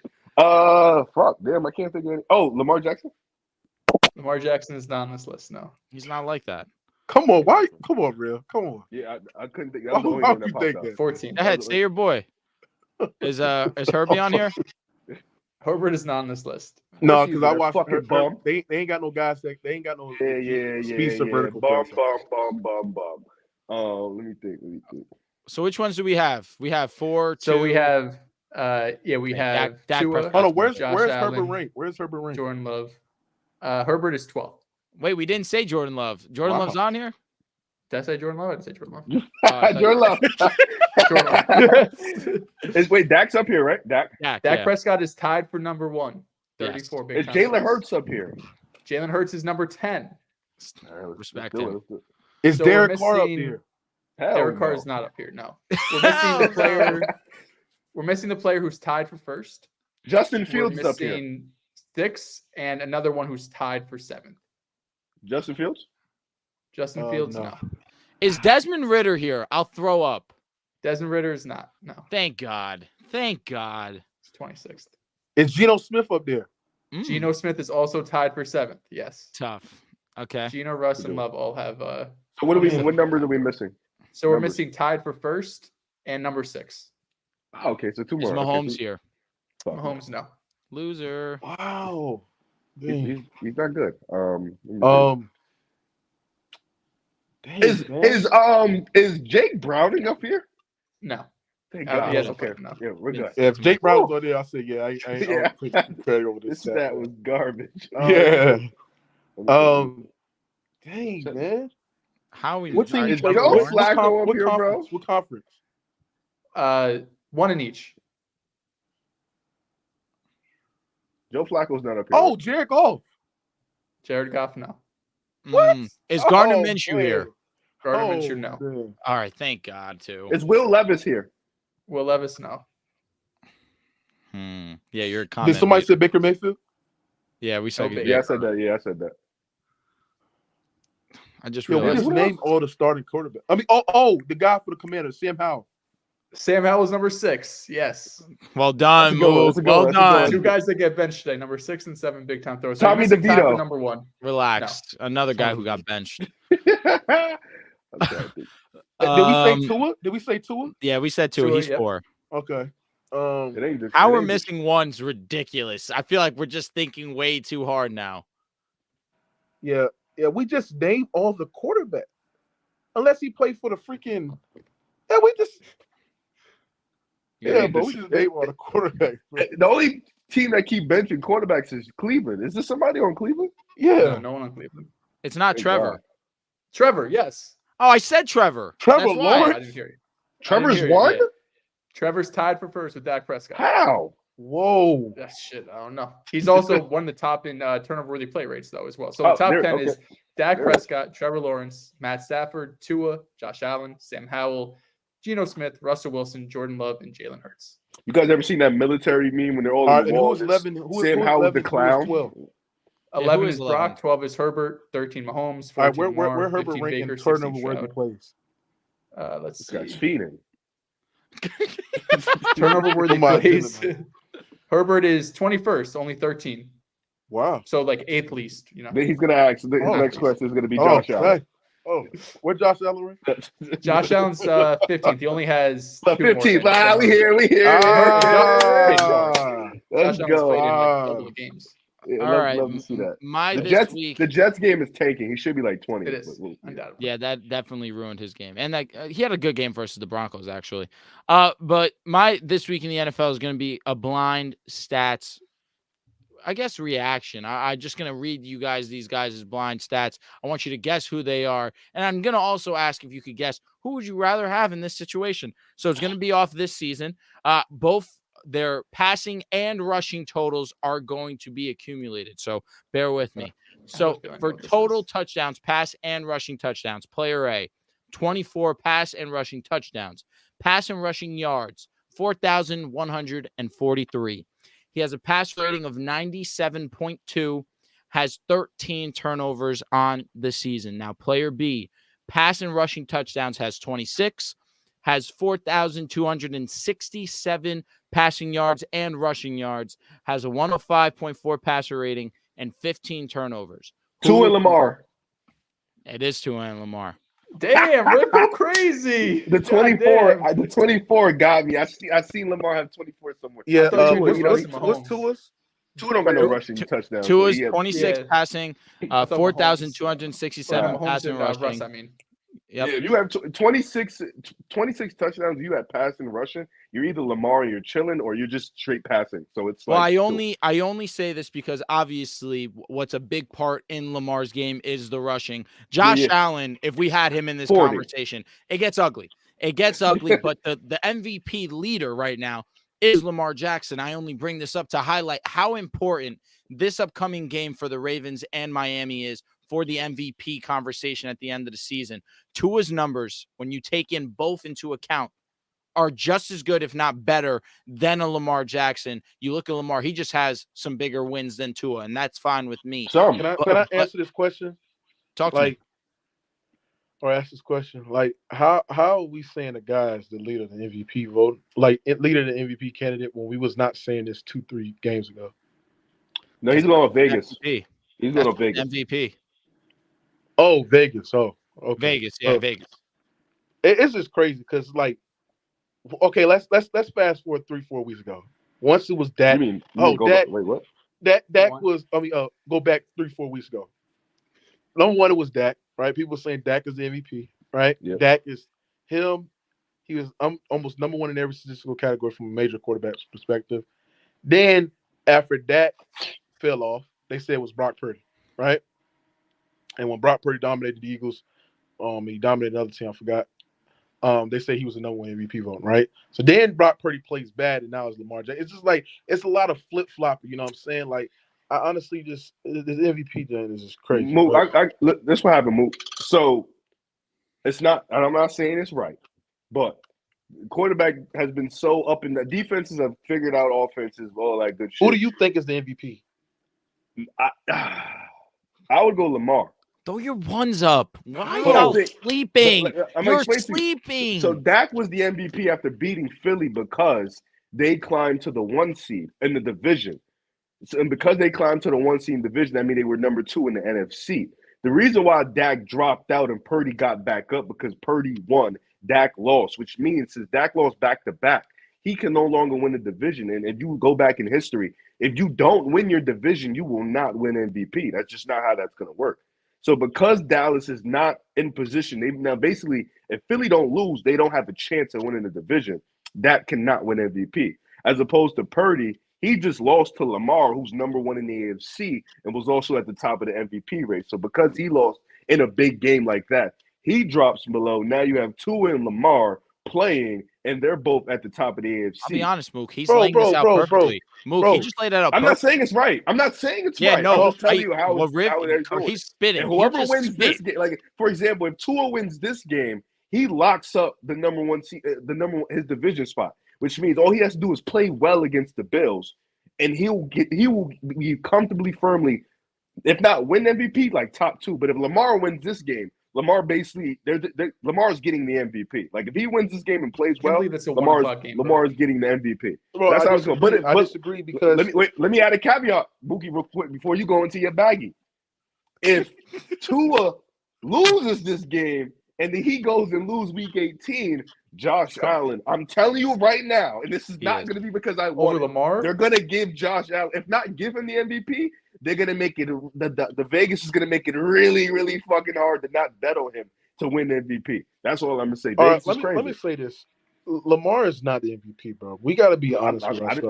I didn't listen. Bro, he's been amazing. Not the MVP. I think when we looking at quarterbacks, I think there's been more quarterbacks that have been playing more consistent than Lamar Jackson, been more dominant than Lamar Jackson. We look at terms of passing, being accounted to their team's success. And you mentioned Josh Allen. Josh Allen is accounted to like 84% of his team's touchdowns as well, right? And when you look at Brock Purdy's been feeding the playmakers, and he was doing a great job as well. We're looking at guys like Dak Prescott. Dak Prescott been one of the most consistent quarterbacks this season as well. And he had one bad game within the recent 3-game stretch, and now he's out of the MVP conversation, ladies and gentlemen. No, I just can't do that. To sit there and say that Dak is not the MVP because he's not number one in his division. Bro, you gotta understand that he plays in a division where you have the Eagles, who was like one or two or three in their respective conference as well, right? And you got some other teams as well. So like, no, I can't sit there and say Lamar Jackson. And if you look at Lamar Jackson, like if you look at passing touchdowns, passing yards per attempt, air yards per attempt, Lamar Jackson is not even top 10 in those categories as well. Like when you win an MVP, he has 700 rushing yards. Yeah, but I just gave you both accumulated, and his stats don't even equal. Yeah, but what I look at rushing, and they let their running backs eat in the touchdown department. If they drew up half of those touchdowns for Tua instead of Raheem, we're talking about one of the better quarterback seasons we've seen in some time. The Baltimore too, though. Baltimore be letting their running backs eat. Yeah, but this is the thing what I don't understand. I look at rushing for a quarterback as an add-on, bro. It's an add-on to me, bro. Like if you have it, that's good, can impact. But when we look at quarterbacks, the traditional quarterbacks that stand in the pocket, those are quarterbacks that have proven to go further in deep postseason runs to win a championship. So when you look at the rushing aspect of stuff, I ignore that aspect and I look at what you've done as a passer, and we look at Brock Purdy, and when we look at Dak Prescott, when we look at Josh Allen, and we look at all these quarterbacks that are in the top 10 of both passing yards, passing touchdowns, within yards per attempt as well, quarterback rating, they have statistically been dominant. And also, ladies and gentlemen, right? They've been ladies and gentlemen. I love that. but all the top quarterbacks can move. Like they're not maybe all rushing quarterbacks. Like Lamar and Jalen Hurts are different than like Joe Burrow. But Burrow can move. Herbert can move. Mahomes can move. Like Purdy can move. Let me correct quarterbacks. When your main attribute as a player is running the football, bro. Well, I don't think that's Lamar's main attribute. This sounds racial. I think that is his main attribute. It's secondary. That's Lamar's main attribute. Lamar's rushing ability is better than his average passing ability. Well, I mean, yeah, he's arguably the best rushing quarterback of all time. That would be top 10 passer. Hold on. He's a top 10 passer in the league. That would be Michael Vick. There you go. No, he's better than Michael Vick. He's better than Michael Vick. But yeah, he's a top 10 passer in the league. I think pretty comfortably to me. No, he's not. Mookie, I'm reading in the comments. Apparently, you hate on Lamar on your own channel, and you brought that anger over here. So no. What's going on? I don't hate on Lamar Jackson. I just speak facts, and I don't think he's a top 10 pass. I think you respectfully named like 10 passes. All right, you said top 10 passer, Joel. Passer. Yeah. Dak Prescott, or Lamar Jackson as a passer. Dak Prescott. This season, Dak's been better. Brock Purdy or Lamar Jackson purely as a passer. Brock Purdy. I think Lamar's. He be answering so easily, like that one's tough. Accuracy, ball placement, and reading defense. Lamar's been pretty. No, Lamar is great at reading the defense. This is going to be a career high in completion percentage, if I'm not mistaken. Kirk Cousins or Lamar Jackson as a passer. Kirk Cousins. Tua Tagovailoa or Lamar Jackson. I don't like that left-handed merchant. I'll take Lamar. Yeah, I would kind of go with Lamar because As a passer, You got. I'm so confused. You guys took Kirk, but not Tua. It's like the same. Nah, I'm dude, taking just Tua. I'm one's taking right-handed, Tua. one's left-handed. I was trolling. This is the thing. All right. Matter of fact, let me correct you. I will go with Tua because he is accurate, those with great anticipation as well. But Lamar has a stronger arm than Tua. Yeah. Is that fair? He does have Is a that strong. fair? Come on, bro. He does have a stronger The arm. thing is, I just saw versus They're different Dallas type of in his quarterbacks. own end zone. In his own end zone, that ball to Jalen Waddle to get it past middle of the field, bro. Tua has good arm strength. It may not be of the upper usher, like he doesn't have a Josh Allen arm. I'll say Lamar definitely has a stronger arm, but as a passer, like all the guys that we listed, you could say Lamar Jackson has a stronger arm than these guys. That's a fact. Mook, what I want you to do is because I know you do research and I know you watch film and I understand you know the game. I want you to go look at the MVP, go look at the MVPs in NFL history and see who didn't win their division and then come back to me. Because you think and when nobody here is saying Dak doesn't deserve to get the award, but we knew the stakes that reward had to be made. But Rev, this is the thing though, and that's why I think like MVPs are like more narrative based because I can point at times where a quarterback that number one in the division, number one in passing yards, top two in passing touchdowns, historically led some of the greatest offense we've seen in NFL history, threw for 5,400 yards with 46 touchdowns, and didn't win MVP. I understand. Like it's just but you can't name somebody that didn't win the MVP, and you can name somebody that didn't win the division and won MVP. You can't name that one though. I gotta do some research. You really can't. I gotta do some I looked at the last 20 years. I didn't find anyone. So maybe if you go back to the 80s let me ask you and something. shit. Did y'all think Drew Brees should have won an MVP in 2011? I'll be honest, I wasn't watching football like that, so couldn't tell you. Drew Brees definitely should have a few MVPs Bro, he underneath threw his for belt. 5,400 yards, completed 73% of his passes. He was throwing for 300 yards a game, right? Not only that, he led historically one of the greatest offense we've seen in NFL history. I think that was a top 7 offense of all time. Who won that year? Aaron Rodgers, because Aaron Rodgers. His touchdown to interception ratio was It's good. like a 2 interception year. Yeah, Drew Brees he had having a no he had a low MVPs is fucking crazy. Yeah, Rodgers had 45 TDs to 6 picks with 4,600 yards and 68% completion percentage. Yeah, Joel, 5,400 yards, 5,400 yards, 45 touchdowns, and 71 completion percentage. That is insane. Fire. Not losing is crazy. Bro, it's like quarterbacks today are not doing that, and that's the added extra game in the NFL today is even more softer as well. Oh, you're like, cooking. Come on, like that right there. Defenses are getting better. That's why I don't value MVPs like that, because I've seen players that won MVPs before put up some MVP caliber seasons, but just because a player won an MVP, that don't mean he's over the player, because there's other players that you can name that had MVP caliber season, but they lost. What was the Saints' record that year? They were 13-3. Okay, they were like Rodgers went 14-1. I think it was the top 2 seed. You know what, Mook? I'll say this, and then we'll move on. Because Joel, I mean, I think as a passer, top 10. Can we realize that it's no? He's not a top 10 passer. I don't think that's crazy at all. Like you could argue he's better than most of these guys. I think he's like accurate. Who? I think he throw with anticipation. I think he has the arm strength. Listen, 4 names. All right, we did only list 4 names. All right. Rapid fire round. Tua. This you, Dehls. This is you. Sure, I'll give it to Tua. Okay, Dak. It's close though. Dak just this year, yes. Josh Allen. Yes. Josh Allen, yeah. Trevor Lawrence. Yes. I don't know. Oh my God. I don't. Why'd you think about Josh? I don't like that at all. All right, just yes or no. No. All right, Patrick Mahomes, yes. Mm-hmm. Matthew Stafford, yes. Yes. Mm-hmm. CJ Stroud or Lamar Jackson. CJ. So it gets interesting. I don't know. According to some graphics out there, he's the least one of the most quarterback inaccurate in the NFL. quarterbacks, which is crazy. I've seen some throws though, some bad throws from him. Not for sure. I would lean Lamar still, but like Stroud's on his way to being in that conversation. Justin Herbert. Herbert clears. Joe Burrow. Burrow. That's like 6 or 7. What you said? Derek Carr. Oh God. Brock Purdy. Lamar. You said Kirk? Jordan Love. Lamar. Huh? Jalen Hurts, last name.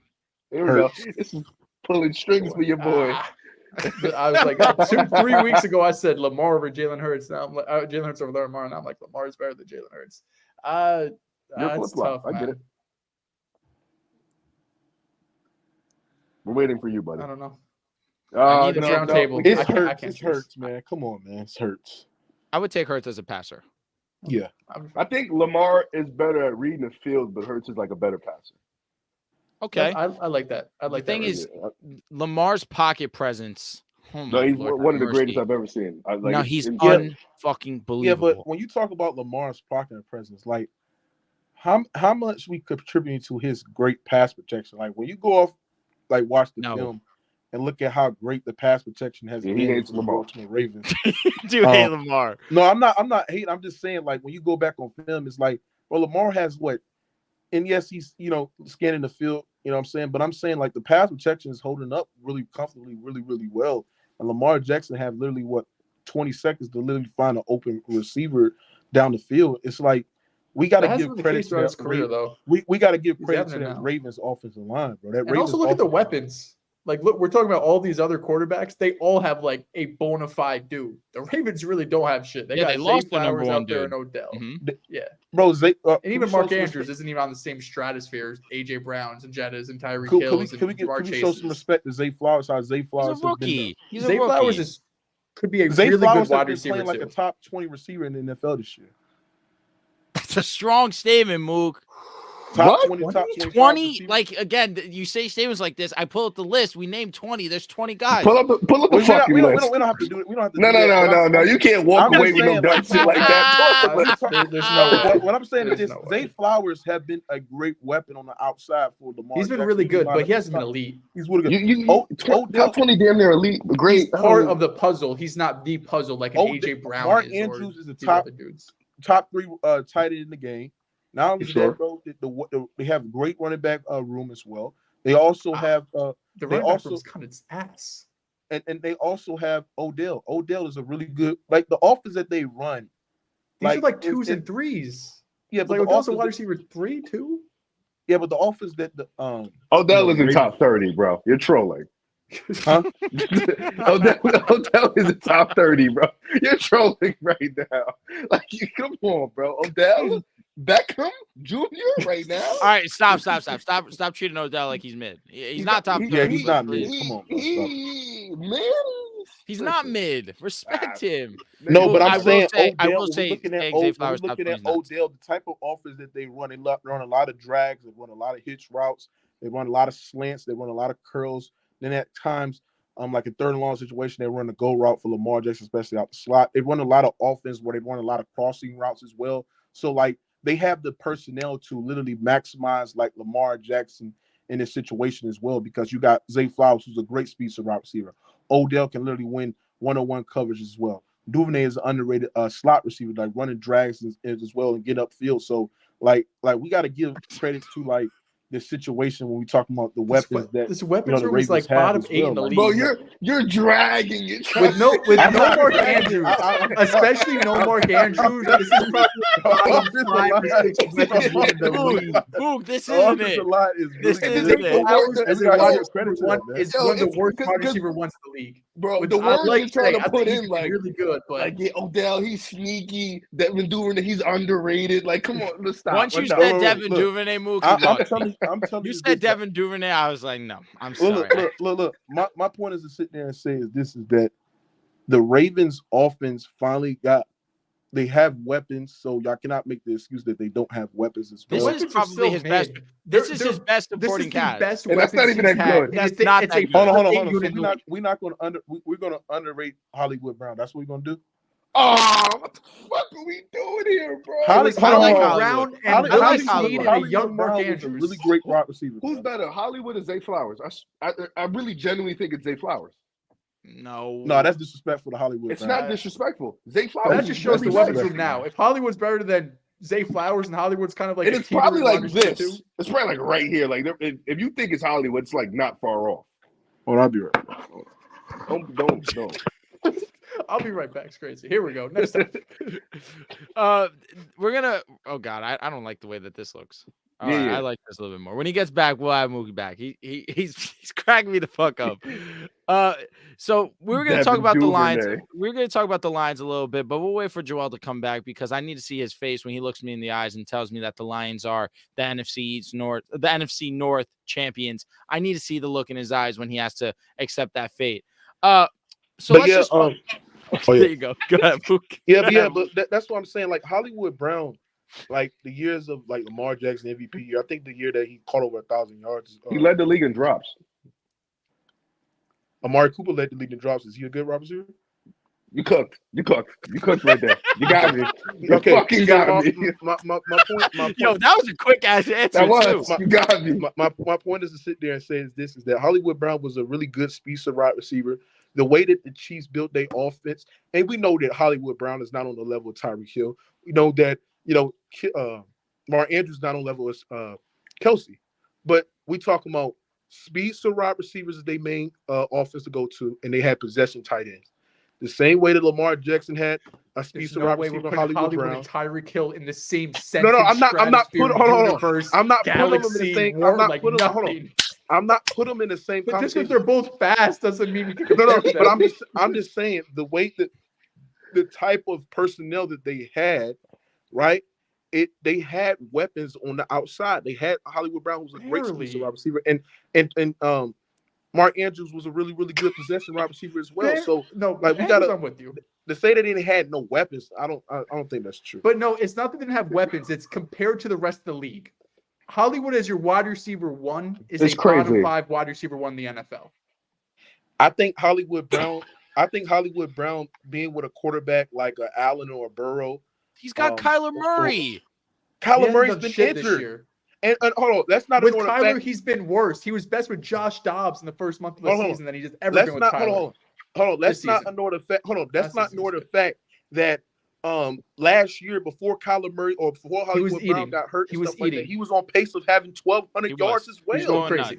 Yes. He was going crazy. It's been a year and a half since then, though. And that was Eric Royal office. If you tell me that if I put Hollywood Brown and put him with a Justin Herbert, a Josh Allen, a Joe Burrow, offense that are more predominantly passing the football, Hollywood Brown will be on. Y'all be looking at as their Hollywood wide Brown receiver one or as their wide receiver two. Do you still have Stephon Diggs? Do you still have Jamar? Or is Hollywood your number one? He's your number one. You're cooked. Yeah, you're cooked. You're cooked. Next topic. All right. Like I said, we're not going to talk about the Lions because I want to talk about the Lions thank God. winning the North. Riv, we did already talk about your Browns. Do we want to talk about Joe Flacco? Do you think that he could keep this up, sir? Man, we 3 hours. Talk to me. No. I real quick. I really am curious. Do you think that Joe Flacco can keep up this level of play? Like we mentioned early on, 3-game heater, but against some Mickey Mouse teams. But you tell me, do you think the Cleveland Browns with Joe Flacco can be a legitimate threat to make the Super Bowl? All right. I think we went a little far with Super Bowl's nuts. I don't know, bro. The way that you talk, I was just curious. And I remember this one time, we had a little topic where he was like, what are the hot takes? And one of my hot takes was I think the Browns will upset a team in the first round. I didn't know who it was. I don't know who it can be, but whoever they play in their first rounds, good luck. And Super Bowl is a little extreme. I joke all the time, but I think Super Bowl is the obvious dream scenario, but I don't think it happened. Joe Flacco has been good, but he's also been putting the team in tough positions with his turnovers. I think he's been able to be loose with the football, free with the football. He's been a better thrower than P.J. Walker and DTR combined. Shit, he's been better than Deshaun, but he's just been able to hit Amari in stride. Amari talked about it. He's been better with him than anybody else. He's been able to throw the ball, just hit guys. And I think it's interesting because a team that needed some juice, a team that didn't need quarterbacks, I think he's been throwing interceptions, but it was a point where P.J. Walker was throwing interceptions to literally losing games. Like, it was at a point where I was telling guys, like, the quarterbacks for the Browns have money line on the other team when they play Cleveland. Like, it was that bad to a point. But I think Flacco has been good. I think they can upset a team in the first round, whoever it's going to be. They're always going to be a tough team. They're kind of like the Kings in the NBA, how I look at the Kings, where I think there'll be a tough series, tough game, They're going to make you tired. They're going to make you exhausted. And I think, the Browns are a good team defensively. As long as their players are healthy, you have Garrett, Denzel Ward, Martin Emerson, Grant, and then you got Greg Newsome, which is a nasty secondary. As long as they got their guys healthy, they'll make any game So tough. what's their ceiling, Riv? Second round. I think the ceiling is the second round. I think if they get lucky, they get a favorable matchup. They get some turnovers. The favorable matchup is KC. That has to be. Jacksonville. Matchup. No, Jacksonville's the favorable matchup. Jacksonville is the matchup. If they get Jacksonville, I swear to God, if any one of you pick Jacksonville, you're done in my eyes. Y'all think Jacksonville with Stroud? Huh? Y'all think what if Houston, because they're all in the same record? What if Houston's got Stroud going up against? It's a win-win for me. Once again, it's a win-win for me. But that's another one. Like, I think Baltimore, I don't think they'll go out there and win in Baltimore. I think Miami's tough. They'll be home. I think KC with that offense, they're vulnerable right now. You can catch them. I think Jacksonville is the favorable matchup. I think that's who they want to play. That's a team where they can go into Jacksonville and they can whip their ass. Like, they can go in there and dominate on both sides of the ball. So, even Houston, I think Houston's a young team. That'll be a tough game, but that's another matchup that they would like to have. But I think Cleveland's prepared for anybody. So I think second round is their ceiling, and I think even just making the playoffs with everything that's happened to them is a success nonetheless. No doubt. Yeah, the issue with this Browns team is that they're winning, so nobody's going to look at it. But Flacco has 7 interceptions and 2 fumbles in the last 4 games. Yeah, he's the wild guy. I'm happy for you winning. 3 wins against, regardless, Davis Mills and Case Keenum and the Bears and the Jaguars team that's kind of fallen apart. It feels like at some point, as you would say, Rip, the jig's going to be up. This matchup against the Jets, I'm sure Flacco's going to have a couple interceptions. I'm sure he's going to take a few sacks. The game might be closer than it should be. At the end of the day, though, Trevor Siemian, so you'll probably still end up winning the game. But I think Cleveland's done a really good job protecting him. The offensive line's been, even with the injuries they sustained, he's one of the lowest pressured quarterbacks in this last month. So if you're able to keep Joe Flacco upright and he's not facing pressure because he's a statue in the pocket, he has zero mobility. He is not evading any pressure. He is not breaking any sacks. If you could keep him upright, he's able to throw for these 250 yards, 300, 350. Every game has been 2+ passing touchdowns. But the biggest issue outside of Joe Flacco's, interceptions and fumbles, they can't run the ball. Like, they straight up cannot run the ball. Jerome Ford, I couldn't tell you last time he cleared 60 rushing yards. They don't even really try anymore. He's been their leading rusher all season long. He barely gets 10 attempts. So they've been very reliant on Joe Flacco, and it's worked up to this point. But I do worry at some point when they play a team that either has a strong defense or at least a respectable offense or both or vice versa, that eventually you're not going to be able to completely go away from the run game and have your quarterback have multiple turnovers per game and continue to win games. These next 2 games against the Jets and is it Pittsburgh or Cincinnati? I forgot what that last game is. NFC North or AFC North matchup. Cincinnati. Yeah, it's Cincinnati. They finished 12-5, which is insane to think about even preseason. But if you would have said that preseason, you're like, oh, Deshaun Watson's an MVP candidate if they go 12-5. Instead, they're 4 quarterbacks deep now. And Joe Flacco is, they're going to go to 12-5, but I don't believe that their 12-5 records really is as good as it might look. Joel, you said a lot of this very kindly. 12-5, congratulations. A lot of credit to you. Awesome. Not moved, not even a little. I say this with all due respect, Riv. I don't disagree with the idea. Hey, first round, you have a great defense. You're playing up against some mid-ass offense. Not impossible to see you pick them. But end of the day, the goal is to win a championship. It's not happening. Not when you have 4 quarterbacks in a year. You traded 3 first-round picks to go and do something. You got to go and win. It's your championship win, though. The same way that you place that upon the Broncos, the same way I'm going to place that upon the Browns. I'm just going to keep that same energy. So at the same time, shout out to the defense. Absolutely. Myles Garrett, until he got injured, was looking like he was on his way to being a defensive player of the year. Still has a chance, but I don't know if it's as strong as it once was earlier in the season. They've been dealing with the injury bug on the defensive side of the ball, and they've still been able to win games over these last 3. But Joe Flacco has had the luxury of playing against bad teams. The one that impressed me, are you talking about Miami coming off the biggest win of their? Like, give it a rest. That's all I'm gonna say. I'm just saying it's ironic that you're saying that. That's what I'm saying. But the difference is we're talking about a team with an elite quarterback, 2 elite wide receivers, elite what? An elite quarterback, Tua. Tua's not elite. Why is Tua not elite exactly? When he's number one in yards, number one in completion percentage, top 5 in touchdowns. Just explain to me like I'm a 5-year-old. Tyreek Hill. Like a 5-year-old. He's top 10. Tyreek Hill. Oh, interesting. Tyreek Hill. Tua's top 10. Because of Marquise that Colston, Waddle because of Michael Thomas, because of Jimmy Graham. He was only great because he had great weapons around him, correct? Who? He's only great because of that. Drew Who? Brees. He had Colston. He had Michael let me Thomas. ask you something.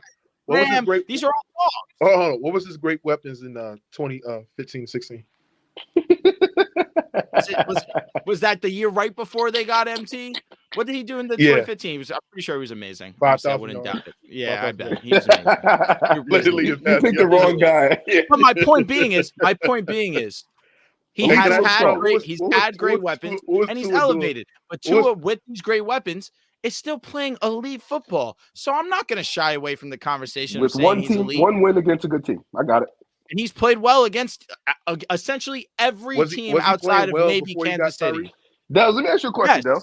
Yes, Don't he you played. think He played well. The Dehls. year that Jalen Waddle was a rookie, he broke the record for most receptions by a rookie. Who was his quarterback? The I'm lowest talking ADOT about in the Tua. league. I'm talking about Tua. Yeah, but Tua Damn was receptions record. It was You know, just fucking alright. pepper. Screen. Interesting. Track. Bottom 3 run game, the worst offensive line in the league, a guy who's not mobile by any means. You want him to sit in that pocket. You want him to do absolutely nothing, get crushed, get sacked. Just don't get the ball out. I'd rather you hold on to it and look for a deep shot. Like just make it make sense to me. Use All common right, so sense. you telling me that Tua is not? If you put him in an elite stratosphere, you say that he cannot be he can't elite elevate? without a great running game. That's what you tell me. No, I've seen him do it already. He's played winning football without When a has run he been game. elite without a great running game? Hey, Elite. elite. He's still 4 years. This is year 4 into his You just career. call him elite. You just He call has him been. elite. I need a He's single been playoff elite. win before I call him elite. Like just one playoff win. Dehls, can I ask you a What question? other But why is quarterback is Herbert named elite? elite? Why is Herbert elite? Why is Herbert elite? Oh shit! You got have me. this number one quarterback in the league. He is elite. Yes, I think so. Herbert is elite. That's my whole Yeah, I don't point. go off of playoff wins. I don't go Oh, off. see, okay. I'm just keeping energy. I'm Yeah, you keeping got that to same energy. because You your bum mentioned- ass you quarterback mentioned blew a playoff win, 27 and point. Herbert No, doesn't I have don't think one. wins and losses is a quarterback stat. No, 27-point All right, blown leads you know what? are. I for agree sure. with you. No, wins and losses aren't a quarterback stat fair. But what does move me is when you're number 1 in yards, when you're number 1 in completion Yeah, percentage, production when matters. you're That's- number 1 in passer rating, when you're number 1 in a bunch But of then- stats but that then- matter to But quarterback. then Teams this the are thing. against This the thing fucking, though. like, This the thing Panthers though. and shit. When we look at the quarterback and we look at Tua, like Tua was considered a bust before Tyreek Hill came over. there. by the casuals. By the I'm casuals, just saying, bro. That's what they were saying, bro. by the casuals, they called him a bust because So he wait. had 3 offensive play callers. He had a bottom 3 run game. He had the worst offensive line in the league. So he was Drew, throwing so to guys is Zach Devontae Wilson not a Parker, bust? Mike Gesicki. Who's a bust? Is Zach Wilson not a bust? Why is that? Absolutely. He said bottom offensive lines every single year, the Lord. worst play callers every single year. No, he actually Fucking- stinks, though. The Brees thing Hall was, missed the Tua whole was season actually last year. competent. Tua was Drew, actually competent in winning Drew. games. Drew, question. So if you guys have an elite quarterback, 2 elite wide receivers, you got Jalen Ramsey, why the fuck can't you beat more good teams than the Browns? They just beat the Dallas Cowboys. And who else? They beat the Chargers week 1. That's Oh when they my were God, actually the Chargers suck dick. They're so bad. my They beat the God. Denver Broncos Oh, by Wait, 50. no, wait. God. Drew, They Dehls, beat and the Denver Broncos by Dehls. Never 50. forget this, Dehls. When I bring up the Bengals win week 1, they don't give me that. But I he's know. I using don't give either Yeah. of them. I don't give Yeah, the but he's Bengals. I'll give the trying to take Chargers. They're the both he's not trying to good. take the Chargers. There was no weather conditions, nothing else. It was fair play. They were on the Well, road, and he went and he lit them the fuck Never up. forget that. Never forget that. Just letting you know. Yeah, but when we look at the elite quarterbacks like the Mahomes, Herbert, Burrow, Allen, like those quarterbacks can be elite without great running game. Like Tua's not in that like stratosphere where he was Let me elite ask you, without a great question. running. Luke. Let me ask you a question. Yeah. The year that the Bengals went to the playoffs, the Super Bowl, excuse me, the year they went to the Super Bowl, would you categorize as that run by Joe Burrow elite? There we go. Was that run by Burrow elite? Let Like, me what ask you you mean another elite? question. I'll ask you 2. Just to Has he refresh been memories, was he elite in that run, and has he had more than one great playoff game in his career? beat the Raiders, beat the All right, so Titans, Burrow beat the was Chiefs. hold on. That's a Burrow, nasty hold on, ass I'm two gonna tell games. you. Burrow against the Bills last year in the division Amazing. game. That's Great. the one. That's Great. the one. That's the one. Great. That All is right. his game by far in his career. Then number in the one. second half against y'all elite level guy, right? And Mahomes, the best quarterback in the NFL. He outplayed Mahomes significantly in that Second half, as well. 2 quarters. And he was really, really Second great as well. And then in the He race, said a game. huh? Dub. That is a I'd dub. give I Burrow give that him game. Yeah, I'd yeah. give Burrow that Burrow, game. Burrow was great. So Burrow, and then he was great. He was good in the Super Bowl too as well. He said, "You said good." Oh, okay. He had a Mickey I was Mouse gonna say, the Mickey 75-yard Mouse touchdown touchdown, to that was T. it. Higgins, where T. Higgins destroys Jalen Ramsey's face mask and gets open and scores a 75-yard touchdown. Without that, he goes for under Now, 200 yards. Let me get you right quick. Do you think Jalen Hurts elite? He thinks he's his 3rd best quarterback I in the do. league. I'm snitching. He was playing at a top 3 level. Most definitely was. Okay, watch this, ladies and gentlemen. Right. Name Super Bowl. at least 2 Super Bowl. games Super Bowl. where Jalen Hurts Super Bowl. played good. He said Super 2 Bowl. games. He said Counts 2 for like games. Name at 4. least 2 games Super where Bowl Jalen counts Hurts for like played 4 good in the games. postseason. Was Does the his Super Bowl run- not count for like every game in the world? Was his run leading up to the Super Bowl was Mickey Mouse? Was it not Mickey Mouse? It was. They It was. faced the worst team. The Super Bowl like 3 games. So I ain't gonna Oh, lie. they- Super Bowl, like, here's 3 the thing. Jalen Hurts and Here's the the thing. Eagles won by 30 every game. Here's- Burrow was scrapping by Joel, with game-winning Joel, field do you know goals what against bothers me? Derek Carr and the Joel, Raiders. do you know Hold what on, bothers hold me about that? What bothers me, Mook, real quick. What bothers me about that is the Giants beat a 13-win Minnesota Vikings team on the road, right?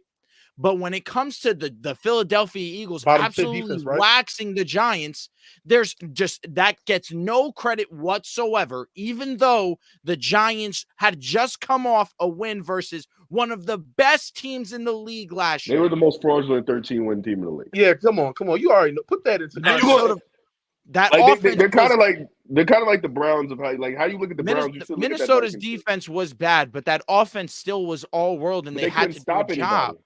The They thing couldn't is, stop Minnesota was going tit for tat with the Giants. They couldn't stop them fine, but they still were able to win. Think about that. They 13 couldn't games. stop the Giants. Yeah, but offense. But why did you Minnesota's- lose to the Giants? They couldn't stop Because the their offense. defense was not good.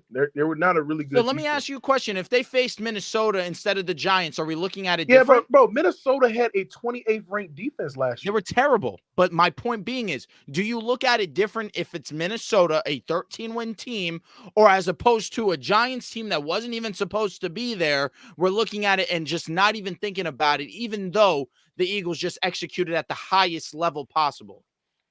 I just think that the Eagles, for being this elite level defense, right, where y'all put them on the level of them being the best team last year, the fact when they saw a comparable offense in the Super Bowl, ladies and gentlemen, they did not look like an elite level defense, right? But what does They that have couldn't to even get do to with Mahomes. Jalen Hurts? No, but He was what I'm saying unbelievable. is this: is that Jalen Hurts, Power rankings. Jalen Hurts against the Giants, running game was out the water. Like the running game was going good, right?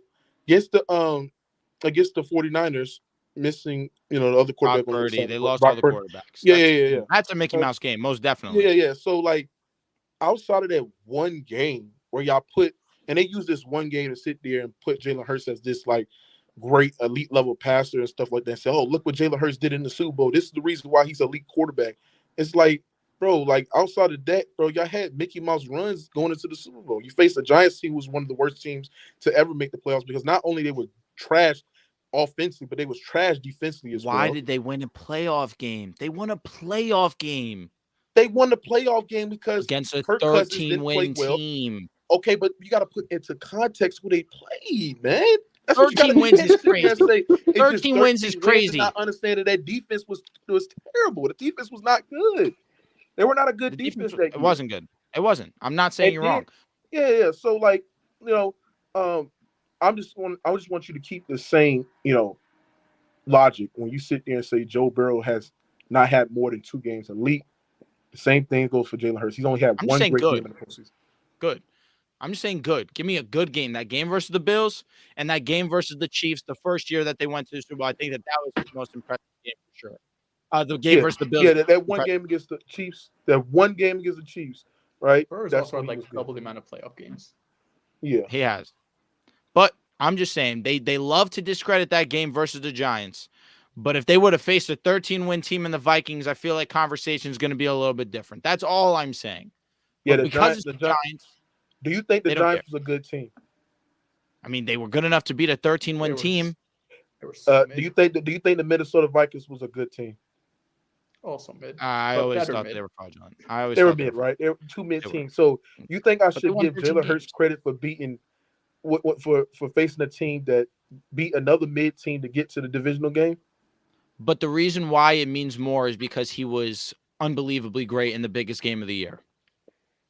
Yeah, that's true. But I'm just talking about the games leading up to the Super Bowl. The How reason he was why great. I allow it to mean more and why I see those games versus the Giants, the Niners game I kind of throw away. That's the one that I really think, hey, I would have And then the loved to see Giants these two game, teams he at full really wasn't strength. passing the ball. He really wasn't throwing They down didn't the have field to. because the running- They They didn't were have up in the to. running 20 game. points at They were up by halftime. And 100 points. you have Yeah, but the running Hurts coming attack, back they from were the literally shoulder piecing out the injury. running You attack. want him to throw when they're up 4 touchdowns in the third quarter? Like the game was I didn't over. say that. I said that he didn't have to do too much because the running game and the offensive line that he The had game was was cooked over. already. You're right. Yeah. The game Yeah. was done already. 20 minutes into the game was over. But in the Super Bowl, the biggest game of the year, Jalen Hurts, you're telling me against the blitz, against zone, he's terrible. He's not that good. This is where you can really expose him.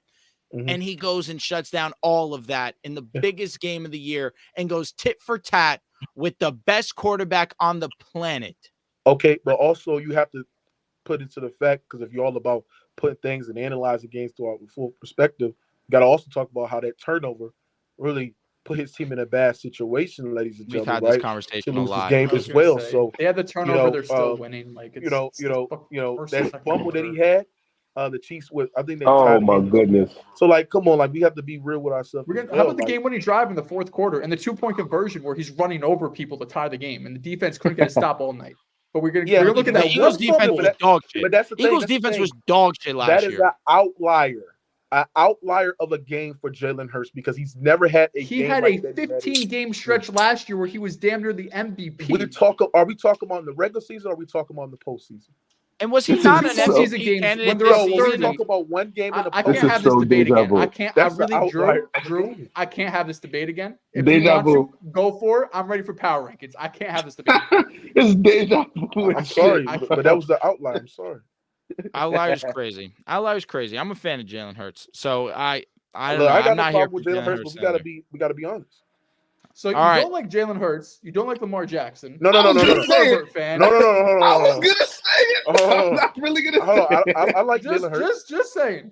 I like You Jalen not like Hurts. Kyler Murray either? I like Kyler Murray. Fan of Justin Fields. Anthony Richardson. As I'm a fan of Justin Fields, no, I'm not a fan of Justin. Figures. Anthony Got it. Richardson. Relax. Huh? Christ. Do you like Anthony Richardson? Anthony Rich, yeah, he's good. He's a good talent. He's a good Team effort. talent. All right, let's get on to the last segment of the show. We'll save a couple topics for the next time we're here to chop it up. Let's get into our NFL Week 16 power rankings. Mook, if you want to stick around, you're more than welcome to, of course. But we'll start with you, Mr. Dehls. Let me hear your list. It's very similar from last week. I do have one team dropping a bit. 10 Cleveland Browns. They continue to get wins, but the turnovers and lack of run game worries me. 9, the Kansas City Chiefs at 9. This is the biggest fall in this top 10 power rankings. I don't trust this team at all. The offense feels broken. Mahomes doesn't trust his receivers, doesn't trust the offensive line. At 8, the Detroit Lions. I think they're a really good team, but the team at 7, the Los Angeles Rams, I think, are better than the Lions. I think they've overtaken them, and they are pretty comfortably, to me, the third best team in the NFC. At 6, I have the Philadelphia Eagles. Not the most convincing win against the Giants. They did make it close at the end. That one pick 6 where Dallas Goedert slips, that ends up being a field goal or a touchdown, and then it looks like, they score 40 points and blow them out. But it did get a little too close for comfort at the end. 5, I have the Dallas Cowboys. Close game against Miami. Tony Pollard, I don't know what he was doing on that non-touchdown run where if he just runs to the pylon, it's an easy score. Instead, he said, no, I'm going to take some contact against the linebacker. Next play, they fumble. Before Miami Dolphins, one spot above them, get that big, just that win they've been searching for all year long, that statement win against a really good team in Dallas. And then the top 3, same as last week, but I do have a slight change at the top. 3, Buffalo Bills, 2, the 49ers, but 1, Baltimore. They go into the 49ers home. 5 interceptions in total, 4 on Brock Purdy. The defense looks elite. The offense looks really good. So Baltimore, I feel really good about them right now. I'm gonna go first because my AirPods on 10%. So let's get in. Let's lock in. Number 10, I got the Chiefs. Fall off is generational. I love it. Number 9, I have the Detroit Lions. They're not good. They won't beat the Eagles in the playoffs. Number 8, I have the Rams. That's a team I'm a little bit worried about, but nonetheless, fly Eagles fly. Number 7, My Cleveland Browns, walk them in there, baby. Number 6, I have the Dallas Cowboys. Number 5, I have the Buffalo Bills. Number 4, Philadelphia Eagles. Number 3, Miami. 2, Niners. 1, Baltimore. All right, I That's like how, that list. you know what I I'm like saying? that That's how list. you rock it out. I wish I could have got a little bit more disrespectful with the Chiefs, but I'm going to be a little bit more respectful than you. Number 10, I got the Detroit Lions. Number 9, I have the Cleveland Browns. I pay respect to your guys. Number 8, this is where I slide in KC. Number 7, Philadelphia. They got to lock in, man. I'm worried about that defense, and we got to see that offense be a little bit more consistent. Number 6, we're here. The Ramley. They are the 6th best team in the league. They are statistically the best offense. And I wish we would have talked about the Rams a little bit more in this show. We did have a topic, but we'll save it for next year. For next week, excuse me. Next year, When Puka, facts, it might be next year. When Cup, when Puka, when Kyron are on the field, this is the best offense in football. They have been otherworld against the Ravens, against the Browns, against the best of the best. They're playing elite level offense. Interesting. This is a team that most definitely has moved me the most in this most recent span of games. Number 5, the Dallas Cowboys. Number 4, Buffalo Bills. Number 3, the Miami Dolphins. Number 2, just drop off one spot. The spot that they've been at the number 1 spot for feels like the whole year. San Francisco at number 2 and number 1. With the win over the Niners, the Baltimore Ravens are the number 1 team in the NFL right now. So, Drew, question. I'm not here to be a pessimist. Just asking a question. You have the Rams over the Eagles. I do. According to you, the Browns are frauds to you. So the Browns, the Cardinals, the Commanders, and the Saints, that's moving you.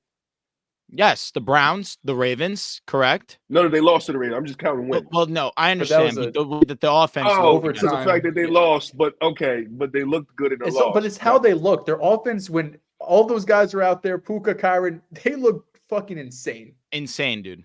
So outside of the Ravens, the Commanders and the Saints and the Cardinals moved you. Saints is a good one, and the Browns, obviously. But Stafford is playing at a top 5 level. Puka and Cooper Kupp is a top 3, top 4 receiver combo in the league, and Kyron's playing like a top 5 running back. Over the Eagles is a little crazy, but I understand. I have them 1 spot below the Eagles, but I mean I'm not mad at it. I get it. Yeah, I mean I figured your boy's playing like shit at the moment, so he just had 300 yards and 2 touchdowns and a Mickey Mouse interception. He threw it in. Bro, it screwed up everyone's perception on Dallas Goedert slipped. No, before that interception, he did some bullshit on the same play. I'm gonna be honest with you, Riv. I'm gonna need you to stand on business with Hurts. Are you in or you out, bro? No, I want him to be out. Ever since he got in, he started sucking. No. You guys have to stop lying on this guy and be honest about him. He's been playing like shit. He's been bugging lately. He's been worse than last year. Shit feels insane. Shit may be an exaggeration, but when he's doing retarded shit that he didn't do last year, it makes you angry as hell, bro. And I don't care. I don't care. He's doing shit that like he didn't do last year, and it's aggravating the shit out of all Eagles fans because it's like, bro, you're better than this. Why are you playing like this? Like, yeah, his end of game stats be looking good, but I know you'd be watching the game like he could have played a lot better, or he could have looked better, or he shouldn't have done this, done that. Yeah, like his total top 10 quarterback this year. Yeah, for sure. But that's the problem. He was top 10 last year. He should be elevating. Well, last year he was top 5. Look. So what do we do? He should have been. They lost Shane Steichen. I mean, Brian Johnson. Shane, whatever his name is. Look, man. Gardner Minshew and AR early in the year. They were Ray, true or false? Up until this game versus the Niners, Jalen Hurts was a top 4, top 5 quarterback. That's the problem, bro. Against Dallas and the Niners, where we need him the most. But before he beat Dallas, he beat Miami, he beat KC. But then we were supposed to go in there against Dallas. And he's hurting because Jalen Hurts made him look bad. That's why. He's hurting because Jalen Hurts made him look bad. Against 5. We have these teams, Ravens, 49ers, Bills, Dolphins, Cowboys. Literally my top 5 power rankings. Top 5 power rankings, they won 3-2. And in the Bills game, he was good in the second half, but he wasn't good in the first. That's my problem. Who gives a fuck? He was great in the second half. Joel, the issue is you got destroyed by the Niners, destroyed by the Cowboys. You choked it to the Seahawks, and you almost choke it to the Giants, who are as unserious as they get. The Seahawks, I don't even know what I think he bumped his head. He also had the flu. Oh, goodness. See, this is the shit I'm talking about. What are we doing, bro? What? He needs to lock in because if he don't lock in, Was very Dak well. not terrible against the Niners? Was he I not don't terrible against? think- Was he I don't not think It just Dak- happened. against the Bills? Dehls, do It- I think highly of Dak? No, but I'm just saying, just because it happened to Dak in week, 4 against San Fran, and then it happened until 2 months, so everyone just forgets. For her, it just happened back-to-back games. They went on a 3-game losing streak. Back to back games, bro. Yeah, it was tough. It's tough. It was What's the tough, bro. fourth? No, it was 3. It was back to 3. back to back. Yes. All That right. Seattle game. They The Giants before game, we were supposed to beat the Giants. I don't even give a fuck I'll about put the out the Giants. defense though. Hurts been better for that defense to let Drew Lock in a minute and 20. Yeah, but it'd be like it'd be some shit, and I know you'd be watching the game. He don't even look Smitty way. Bro. I don't disagree. Smitty be open. I don't disagree. Smitty be open. He be like just He could be staring better. AJ down. He could be. He could That's be all I'm better. asking. Just trust. That's all. I'll be honest. If the defense all I'm keeps asking. playing like this, they don't have a chance, even if he's playing at They top don't, 5 but level. this Riv, is- no, Keep it I stacked. just need this final answer. Are you in? Are you Stop! out? No, stop Jalen asking Hurts. because there's a difference between you don't. This is the problem. You're with not you. picking That's a why side, bro. That's Pick a why. side. That is why I'm only talking to Dehls here because you don't. You sit there and you don't critique. You have a problem with me critiquing Jalen Hurts. What are you That's why talking I'm talking to about? Dehls I think understands Tua You're is on the only one he stupid doesn't shit critique. right now. No, you're on He stupid shit. Everyone else he critiques. Tua, he can do no wrong. because Everyone else he critiques. Every time, because I can sit there and I can critique Jalen Hurts, and it's you're hating. No, I'm just looking at him and I'm like, yo, he But are you should in be or you playing out? I'm better. just You asking hype you a everyone else question. up.